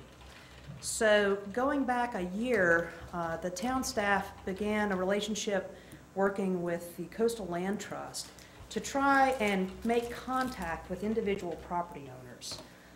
In other words, we didn't want to create a plan and bring it forward that involved a lot of private property without those private property owners being intricately involved in how this project would interact with their business and with the land. So over the course of the last 9 months, we've actually been able to make contact with every property owner from Sugar Creek restaurant north to Forbes Street. Each property owner had their own concerns and needs and desires for how this boardwalk would interact with their property and their business on the site. Another critical thing that has been going on during this period is the Tourism Board's land use plan, and their master plan for that site. With the completion of that process, we have worked with Lee Nettles and others of the Tourism Board to try and create connections on the north and south side of that site that make sense, both with the idea and this concept of a soundside boardwalk and with the adjacent property owners.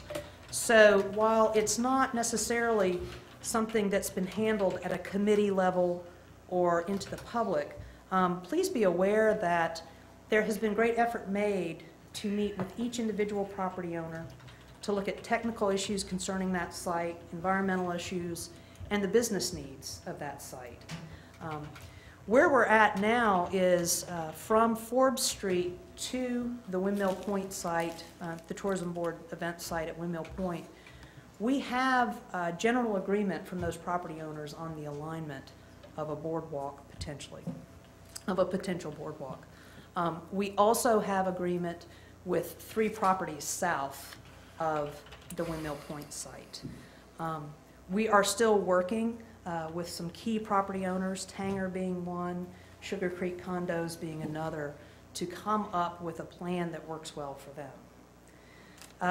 The Board of Commissioners did appoint a steering committee. That group has had 4 meetings and a tour of the Duck Boardwalk. And you can see attached to your board packet are some of the minutes of the meetings that we have had. We're going to regroup now that the holidays are over and bring before them a draft plan, a planning map of that alignment, as well as some recommendations for them to consider and to bring back to you when they've had a chance to really formulate those recommendations. So that's a process that we're working on now. I still feel like we're at the beginning stages of that process. There's still some property owners that we're working with that we still need to clarify exactly what things are going to look like concerning a boardwalk on their property. But generally, we're trying to move forward so that when we bring an alignment recommendation to you, it's not something that has been done in a vacuum. It's been something that's looked at step by step and property by property, what makes the most sense. So that's that process. Additionally, I'll mention that we have a contract with Mr. George Wood of Environmental Professionals, Inc. He's been looking at wetlands demarcation and also Army Corps of Engineers wetlands. And a lot of those demarcations, which can change over time, will also direct the footprint of any kind of boardwalk along the sound side. So I'm very hopeful that in the next 2 months we'll be able to have a more formal report back before this board that our committee has put forward, and we can have a fuller discussion on it. Secondly, I want to talk to you about our comprehensive pedestrian plan. You'll recall that this is a grant opportunity through the Department of Transportation to do comprehensive pedestrian planning at a local level. We have tried twice to get one of these grants, and we finally got it this year. We pulled together our steering committee to sort of have an introductory committee meeting and to talk about proposals that we had gotten from consultants to help us. We're choosing Alta Environmental Planning Group as our first choice of consultant. We're just in receipt of a draft contract, which we'll have to run through the process. And then we have a planning meeting scheduled with that committee for January 22nd. That'll be really sort of the first meeting of content of that steering committee, where they have an opportunity to work with the consultant and give them feedback. These plans are fairly rigorous in that there are specific criteria and parameters that DOT places on the planning process. There's a specific scope of work, there's a specific public input requirement, and the consultants that are working on these have to be approved by DOT. We've gotten that DOT approval. Once we complete the contracting process, I'm looking forward to working with this group, and by the way, it's the same group that worked on our regional bicycle plan for the Albemarle.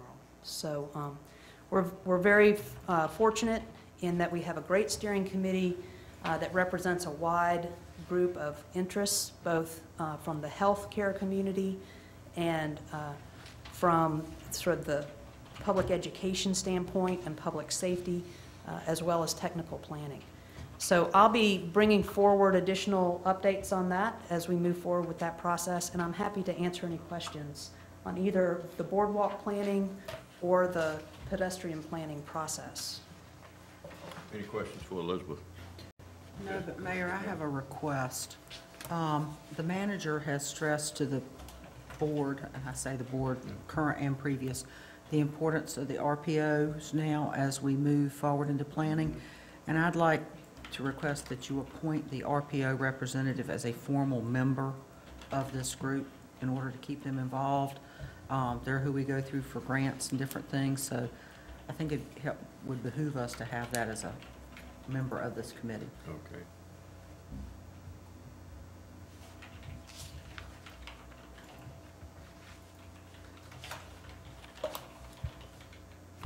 We'll get that done before our next meeting. Okay, great. And if you need to know who it is to appoint today, it's Angela Welch, our former planner, is now the RPO representative. So it might behoove us to go ahead and make that appointment so that our next meeting, they would be able to attend as a member of the committee. Okay. Does anybody have any objection reporting of appointing Angela Welch? She should be a good representative. I'll make that appointment effective now. Thank you.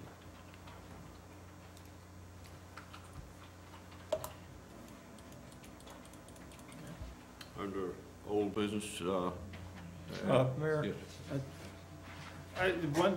is this information now posted up on the web? Do we have a little place for these committees to have the info up there with the minutes so the public can see it? The only place that these minutes are posted is part of the board packet of information, as part of your page, but we can certainly create a section in our website that addresses each of the committees. We'll do that. I think it's a good idea. We've We'll had do a that. lot of interest on And I really, I'm still bothered by the fact that, yes, it's informative, and I understand all this and that, but somehow or another, it all just sounds like Boardwalk ended up in the middle of a packet for the site plan for the adventure park, and somehow or another, there's a confusion or misrepresentation as to what and where's going on. Anyway. The other thing, it would help if we're going to post it for all these draft minutes to go ahead and be adopted, and they not become draft minutes anymore, but become formal minutes that people can refer back to. There's like 5 or 6 sets of draft minutes for the boardwalk, and I hope that we have the minutes for the transportation to be adopted at our next meeting. Okay. And let's keep current, that way we can post what We can start is putting those actual. on the subsequent board meeting, the next board meeting from here on out. Yeah, these would be draft minutes that would be approved by the committee to start with. Right. And it's probably good not to post those until they are adopted. Okay, I think one of them's meeting, like she said, this week or next week. So, Okay. Under old business, we have the financing of Dowdy's Park from our December 18th meeting. Town manager has a report. yes, sir, thank you. The board had asked us to come back with a third option of financing, taking $1 million out of fund balance and then financing $500,000. The low bidder for the rate is willing to honor the same 1.18% financing. So you can see in your packet the sheet that the finance director put together will show you those three options. It'll show you the costs of payment, and then it'll show you how much of the remaining penny for Parks and Pac will be left for other projects. If I could address what Commissioner Ratzenberger brought up, in the budget adjustment, we, several months ago, and which something the board didn't have the benefit at the time, and I apologize for not clarifying this to you, is that in advance of the sale, knowing that we wouldn't have to come back to you to do a budget adjustment, if we went ahead and transferred from the fund balance to the general fund, at that time, we transferred $1.5 million. So it's there in the general fund so that we can close on the property based on whatever terms you set up.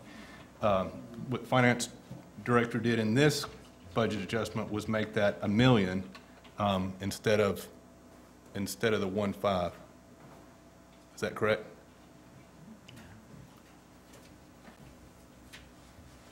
It's 500,000 financed and $1 million from fund balance, yes, based on the board's direction So from the last it's one. an amendment to a previous budget adjustment. It gets the money, puts the correct amount for financing from fund balance to general fund. So it's there, if you make a decision today, the money's there. But it's not obligated until you act today. That's why I was so confused. I was thinking this is an absolute rather than it's an No, sir. adjustment to a previous, which I missed. Okay, thank you. Okay, so we still need. You work by yourself.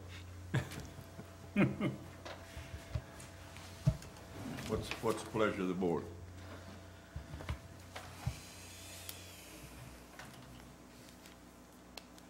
Mayor, Yes. I make a motion that we appropriate $1 million out of fund balance and borrow $500,000 from Southern Bank at the rate of 1.18% for the purchase of the Dowdy's property tract. And I second that. Motion's been made and seconded that we take $1 million out of the fund balance and finance $500,000 from Southern Bank. Any discussion? If not, all those in favor signify by saying aye. Aye. Aye. Opposed, like sign. The other thing that we need is a motion on the budget adjustment. I'll make the motion that we now adopt the budget adjustment. Is there a second to that motion? Second. Motion been made and seconded to adopt the budget adjustment as presented. All those, any discussion? All those in favor signify by saying aye. Aye. Aye. Opposed, like sign. There being none. Okay, thank you very much. Thank you.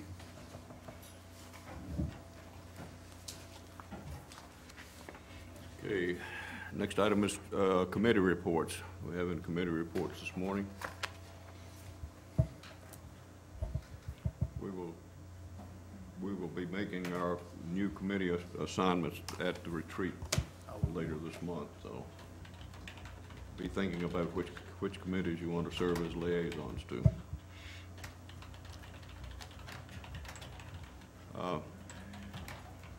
Consideration of Board of Commissioners agenda, meeting schedule for 2014. Yes, Susan, I know you Well, have some input there.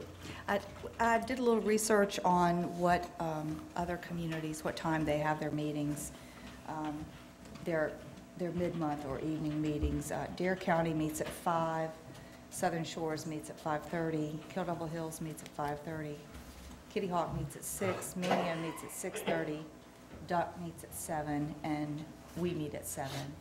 And I was wondering if we could consider an earlier meeting time, earlier than 7 p.m. I think most of the people who make presentations before us, most of the professional people work a 9-to-5 job.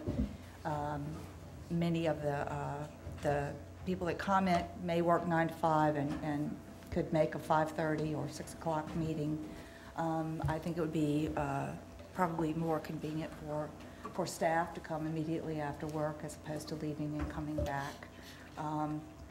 And many people watch our meetings online or watch the tape version. So, and a lot of people that participate have flexible schedules. So I was wondering if we could consider looking at an earlier meeting time for our mid-month meeting, perhaps excluding the summer months if it would be too early to meet in the summer at 5:30 since the days are much longer in summer. Mayor, I would not oppose that for the months of October through March, but being the business person on the board, no offense, Susie's been a business person in her other life as well. April through September, I work. That's the dinner hour. It's a really busy time for me. And April through September would really create a hardship, but the other months it would not. So I would not object to an earlier meeting those months, but I have to express my concern for if it were to go into the season.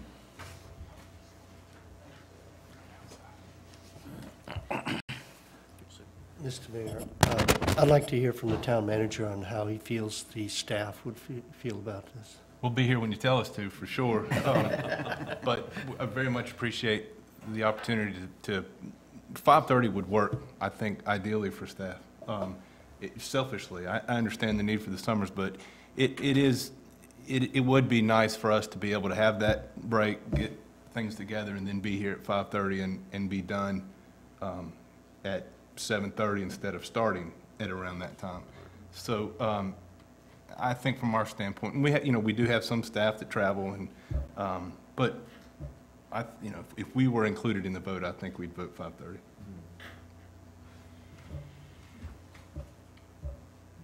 Do we have a motion put on the floor? I'd like to make the motion that we adopt the meeting schedule with the modification that in the months from October through March, we meet at 5:30 p.m. For the mid-month meeting. For the mid-month meeting, yeah. Is there a second to that motion? I'll second that. Any discussion? Okay, the motion is that we adopt the commissioners' meeting schedule as presented with the revision that the mid-month meeting shall begin at 5:30 for the months of October through March. Effective with the February meeting, Effective with the February. just not to confuse things. One question, if I might, Mayor. Does this impact the attorney? We're like the staff, we'll be here when you want us. Okay, thank you. Yeah. Just checking. Any discussion? All those in favor signify by saying aye. Aye. Aye. Opposed, like sign. There being none, so ordered. So that'll begin with the February meeting. January mid-month will already begin at 5 o'clock. I already had that on my mind anyway. I know. Mr. Lighty, we're down to your agenda now. Thank you, Mr. Mayor. I'd like to request that the board enter closed session pursuant to General Statute 143-318.11A 3 in order to confer with the board attorney regarding potential litigation with Colony Ridge and to preserve the attorney-client privilege. And also, the board needs to enter closed session pursuant to General Statute Section 143-318.11A1 in order to approve closed session minutes. And that's all that I have for the board on my agenda, those two items. Okay, we have a motion to go into closed sessions under those statutes. I make that motion. I'll second. You want to do it now? Yes. Okay, I'll second that. All right. Any discussion? Those in favor signify by saying aye. Aye. Aye. And at this time, we'll be going into closed session for the next few minutes.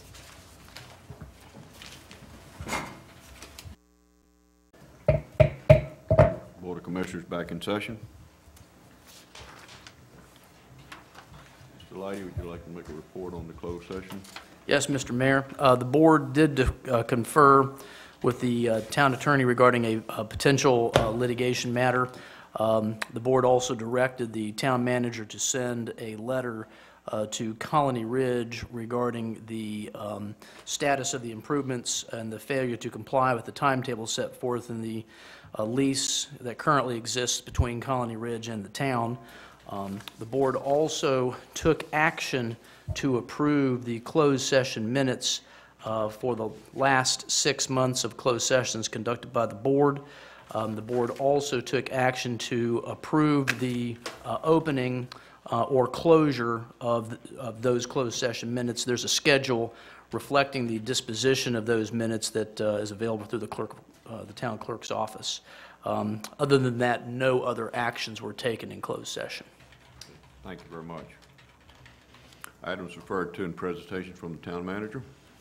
Thank you. I got two separate insurance matters that I wanted to just give to you as information. I received an email from County Manager Bobby Alton that's requesting any and everyone who's NC20 member and supporters to contact our state senators Burr and Hagan. It's concerning a vote that's probably now going to be heard at the U.S. Senate next week. The Senate's got some unemployment benefits to tackle this week, but it's called it's a bill in protest of Bigot Waters. The bill is known as the Homeowner Flood Insurance Affordability Act. What it does is it delays implementation of Bigot Waters. It calls for a more unified, get the actuarial cost even. It recognizes that flooding is not a coastal issue; it's a countrywide issue. I don't know that we know Senator Burr's stance on this. He did vote for Bigot Waters. He does, I think, stand behind that. But from what I understand, and talking with Willow Kelly, who's all things government affairs, too many to list, that Senator Hagan has co-sponsored this bill. But I've sent you that email. We can get this information out to our citizens and on our, through the various channels. But I think it's very important that you may even want to take action and authorize the mayor to write a letter asking that this affordable homeowners insurance be given favorable consideration. But again, I think it has slowed down. The vote will probably be heard next week, so time is of the essence to jump on to get the support we've been looking for in Bigot Waters. That's one issue. The other issue, as it relates to our homeowners insurance in North Carolina, the insurance companies have requested another rate hike for homeowners policies. There's a public comment period that's running now through January the 31st. You can find this information, and we'll put it up where to direct folks, but you can find it under Commissioner of Insurance Wayne Goodwin's under his news section of NCDOI.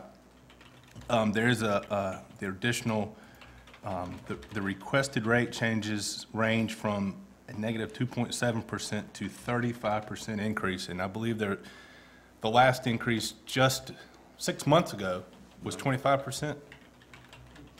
18, excuse me, 19. 18, 19, okay. So this is an additional, pretty substantial increase. There is a meeting that'll be held in Raleigh. Let's see, a public comment session on Friday, January the 24th, from 9:30 a.m. to 4 o'clock p.m. in the Jim Long Hearing Room of the Dobbs Building. I think it's probably important to note that this is the same course of action that was taken last time, but a deal was reached before that public comment period. So we probably need to act pretty quick on this, and maybe even have folks in attendance on January the 24th. But we'll get more information out about these two very important two separate insurance matters. Yes, ma'am. I'm ready to make a motion on some of these things. Okay. Mayor, I'd like to make a motion that the board authorize the mayor to write a letter of support for Senator Hagan's co-sponsorship of the bill as it relates to delaying the implementation of Biggert Waters. The second to that motion? Motion made and seconded. In discussion? Not all in favor, signify by saying aye. Aye. Aye.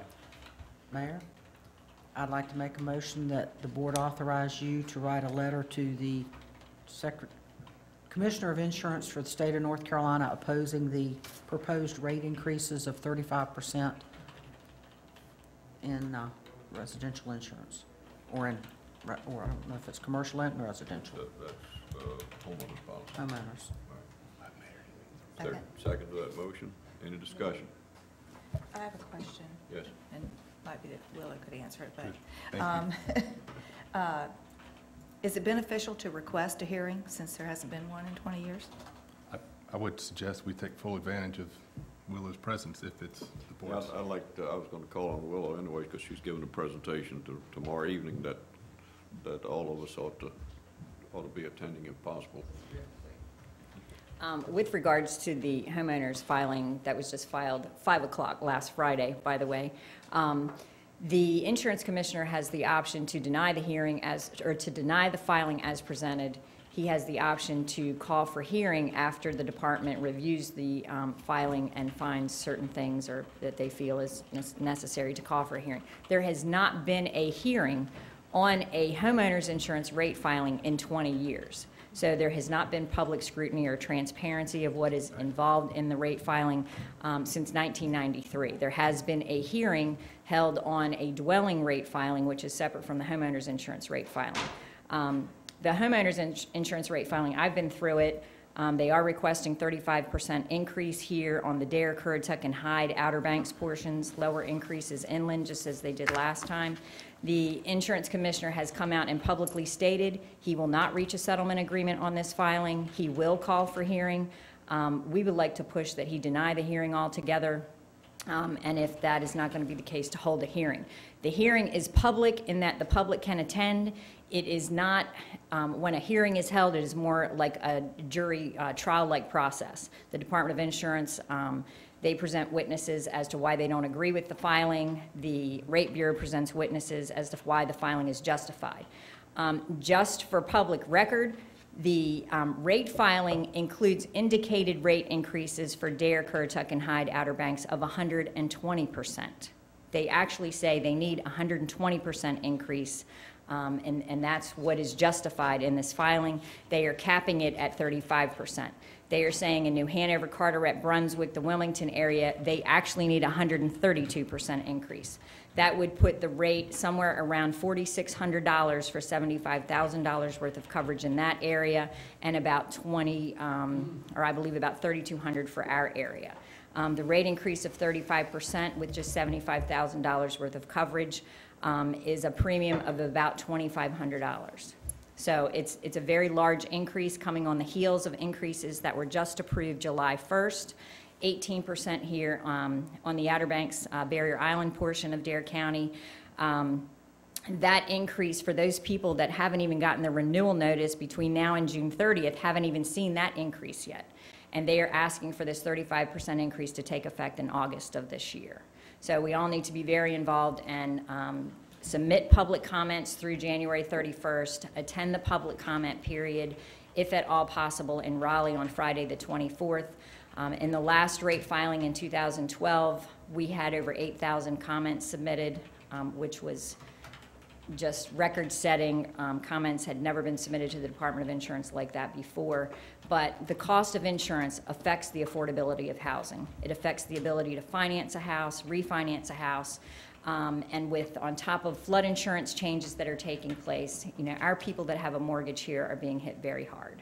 So we appreciate any support that you could give in encouraging Senator Burr to delay these increases in flood insurance, to request that our insurance commissioner take a good hard look at this filing.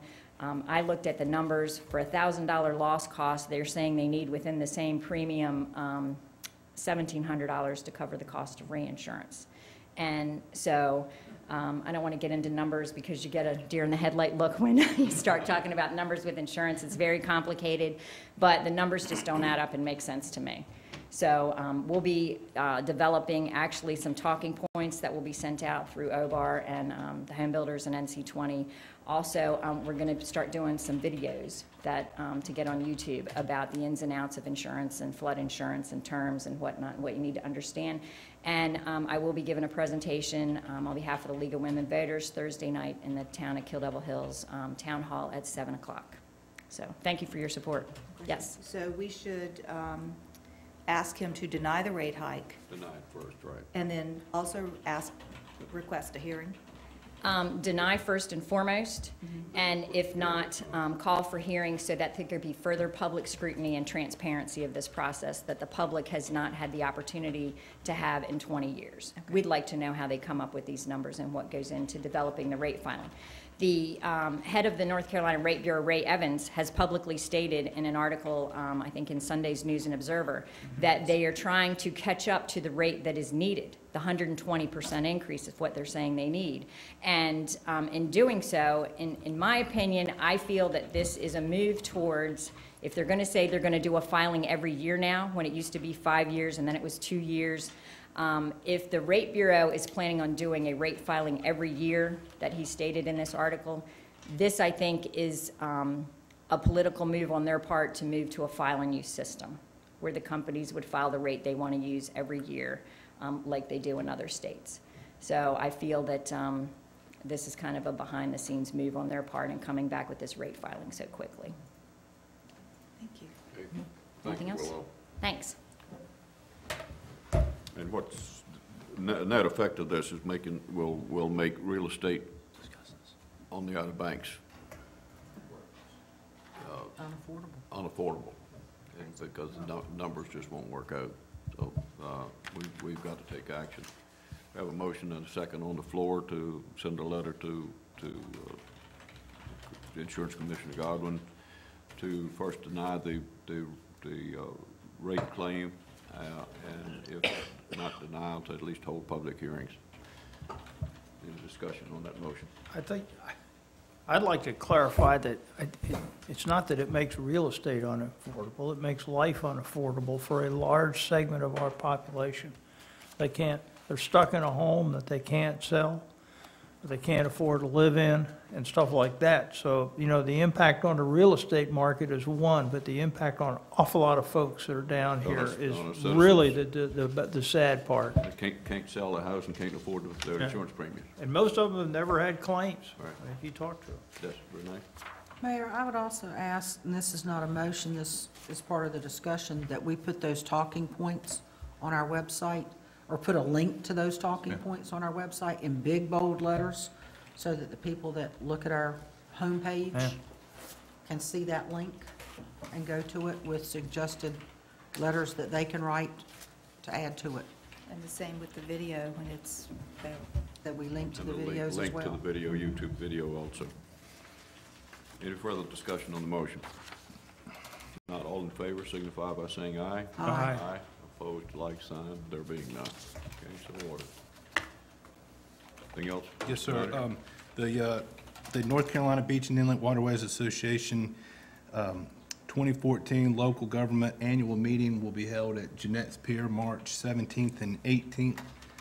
Through some work of the executive committee there with Commissioner Cahoon and others, they brought a presence back to Nags Head, and it's really important that those or brought it back to Dare County. And it's really important that those of us in this area show up and have a presence there. So in that regard, you've been a sponsor, we've been a member of NC Byway. We sponsored their workshop that was held at Wrightsville back in November.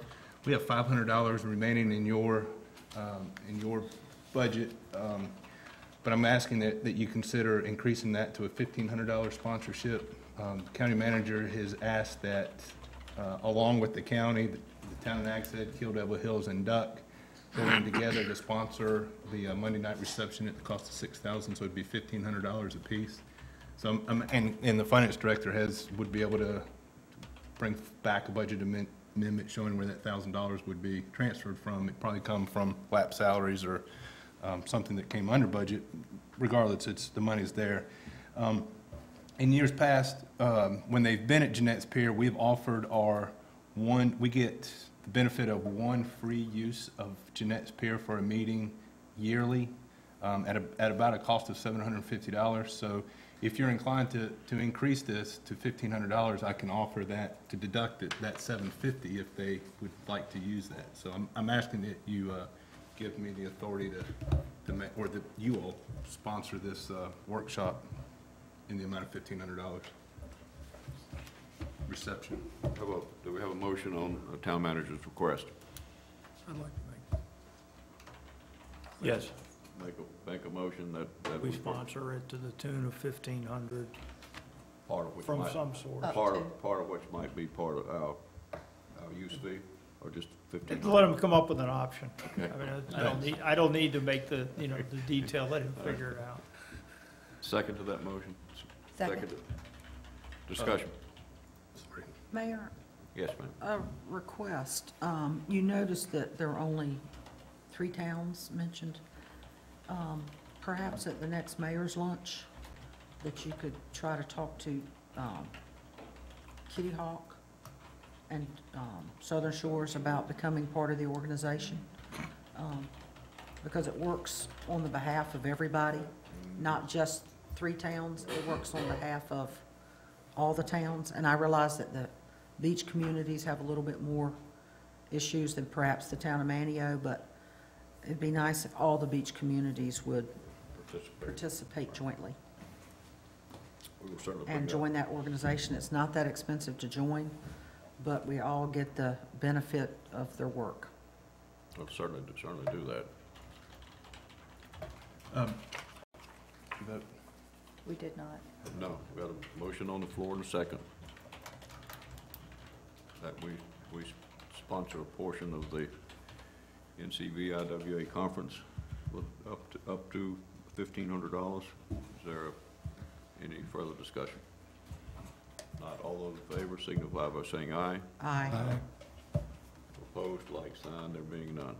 Yes, sir. 2 other things. One, I want to invite you all to go to our YouTube channel. The town of Nags Head has a YouTube channel where all your meetings are posted, as well as some other information. We had a beach driving video that was shown. The fire departments had videos there, but the one I invite you to key in on is a video on the wreck of the Huron. We had some help with the UNC Coastal Studies Institute, particularly John McCord, and they did a video. If you've never seen, this is your opportunity to see the Huron. They did a very, very good video for us, very good for historical data and so forth, but go to the Town of Nags Head YouTube website, and you'll be able to see this video. And then lastly, just in the interest of time, it appears you won't be meeting again until officially until February. I'd like to request a closed session to discuss the contract with Dowdy's. You authorized the attorney and I to accept the contract without substantial changes. I think they're ready to close on this, but there are some things I don't feel comfortable signing off on without your authority.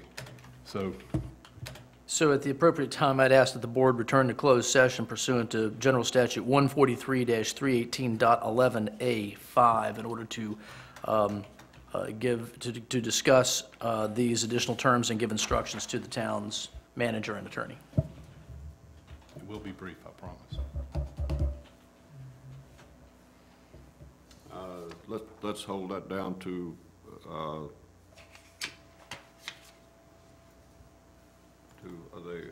after other business and before adjournment then. Okay, thank you. That's fine. That's all. Okay. Okay, Board of Commissioners agendas. Anybody have anything they want to bring up this time?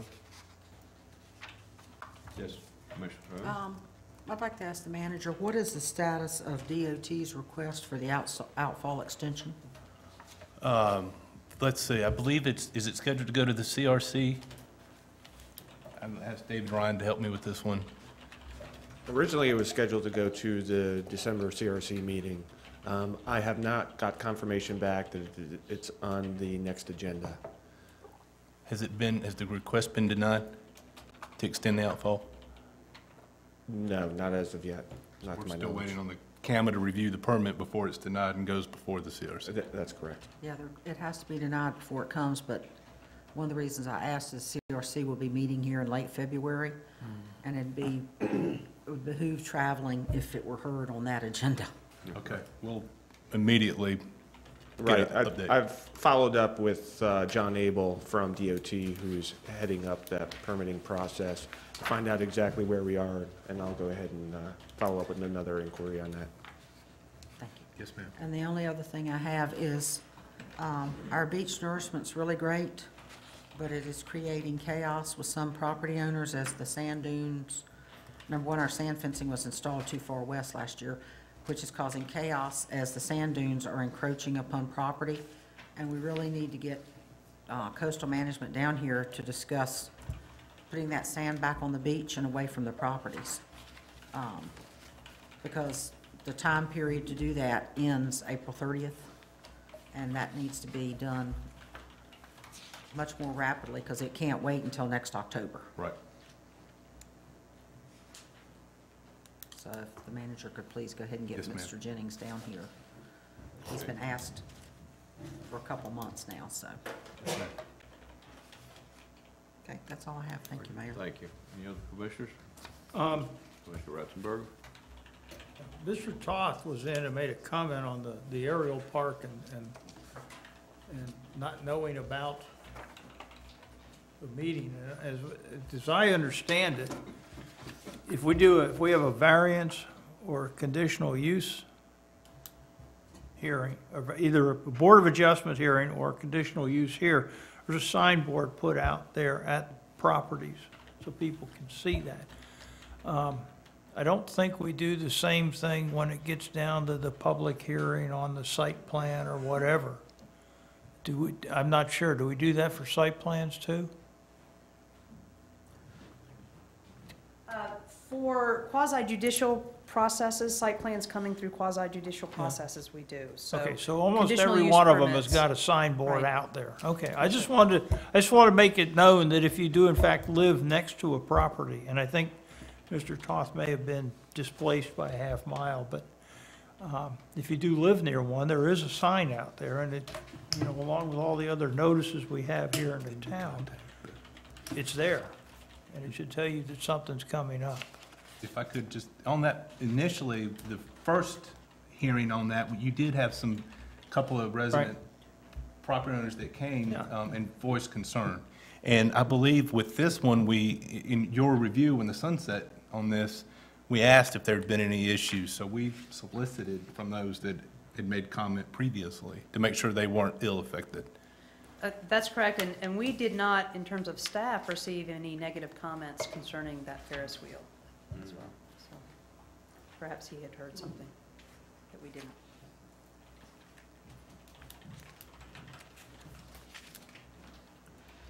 And all the proper notifications were made, so Yes. that we know that. Anything else, Commissioner Ratzenberger? Commissioner Walters? Commissioner DeMers? Just one quick thing. Referring back to Commissioner Cahoon's comment about this great problem we have with too much sand around here. We do want to keep it in the right place. We want to keep it on the beach. And if I could, I'd just like to ask the town manager to give us a quick update on the sand fencing that should be coming up soon and how that might play into That's in the process. comment? I'm sorry, it's in the process of being installed now. Is he finished? Ralph Burrell's out sick, but that is in the works. That contract was we made sure that we went on site with the contractor, so we had a better place to put this. We filled in where we weren't able to do this last time based on the amount of money that we had, and that it may be finished. He had worked, it's either in progress, almost finished, or it has been completed. He was working over Christmas, I do know that. Can I ask you how much length? I believe it was 9,000 feet, the same as last year. I believe. We got it in the right place this year. Yes, sir. Okay, It's further out instead of further up. Moving to due east instead of west. Yes, ma'am, we're trying to move in the right direction. Thank you. Okay, anything else? We did, under my agenda, we've had the one closed session, and we also got an announcement from the state governor's office, and I meant to forward that letter to you, and I don't think I did, but I will do that. Good. We got it. Okay, good. And then that's a little over $14,000 for the Causeway Estuarian access launch ramp for for a kayak launch ramp. That'll be a very nice accessory to that site, and that you won't have to wade through the swamp to get your kayak in the water. So, any other business we need to bring before the board? If not, we'll go into the closed session and I'll get you to. Yes, Mr. Mayor, the board needs a motion to enter closed session pursuant to General Statute 143-318.11A5 in order to give the town attorney and manager instructions regarding the acquisition or negotiation for the acquisition of the Dowdy's amusement property. So moved. A second to that motion? Second. Moved and seconded. In discussion? Not all in favor signify by saying aye. Aye. Aye. We'll go into closed session. Mr. Loudy, would you give a report out on the closed session, please? Excuse me, we're back in session, open session. Would you give a report out on the closed session, please?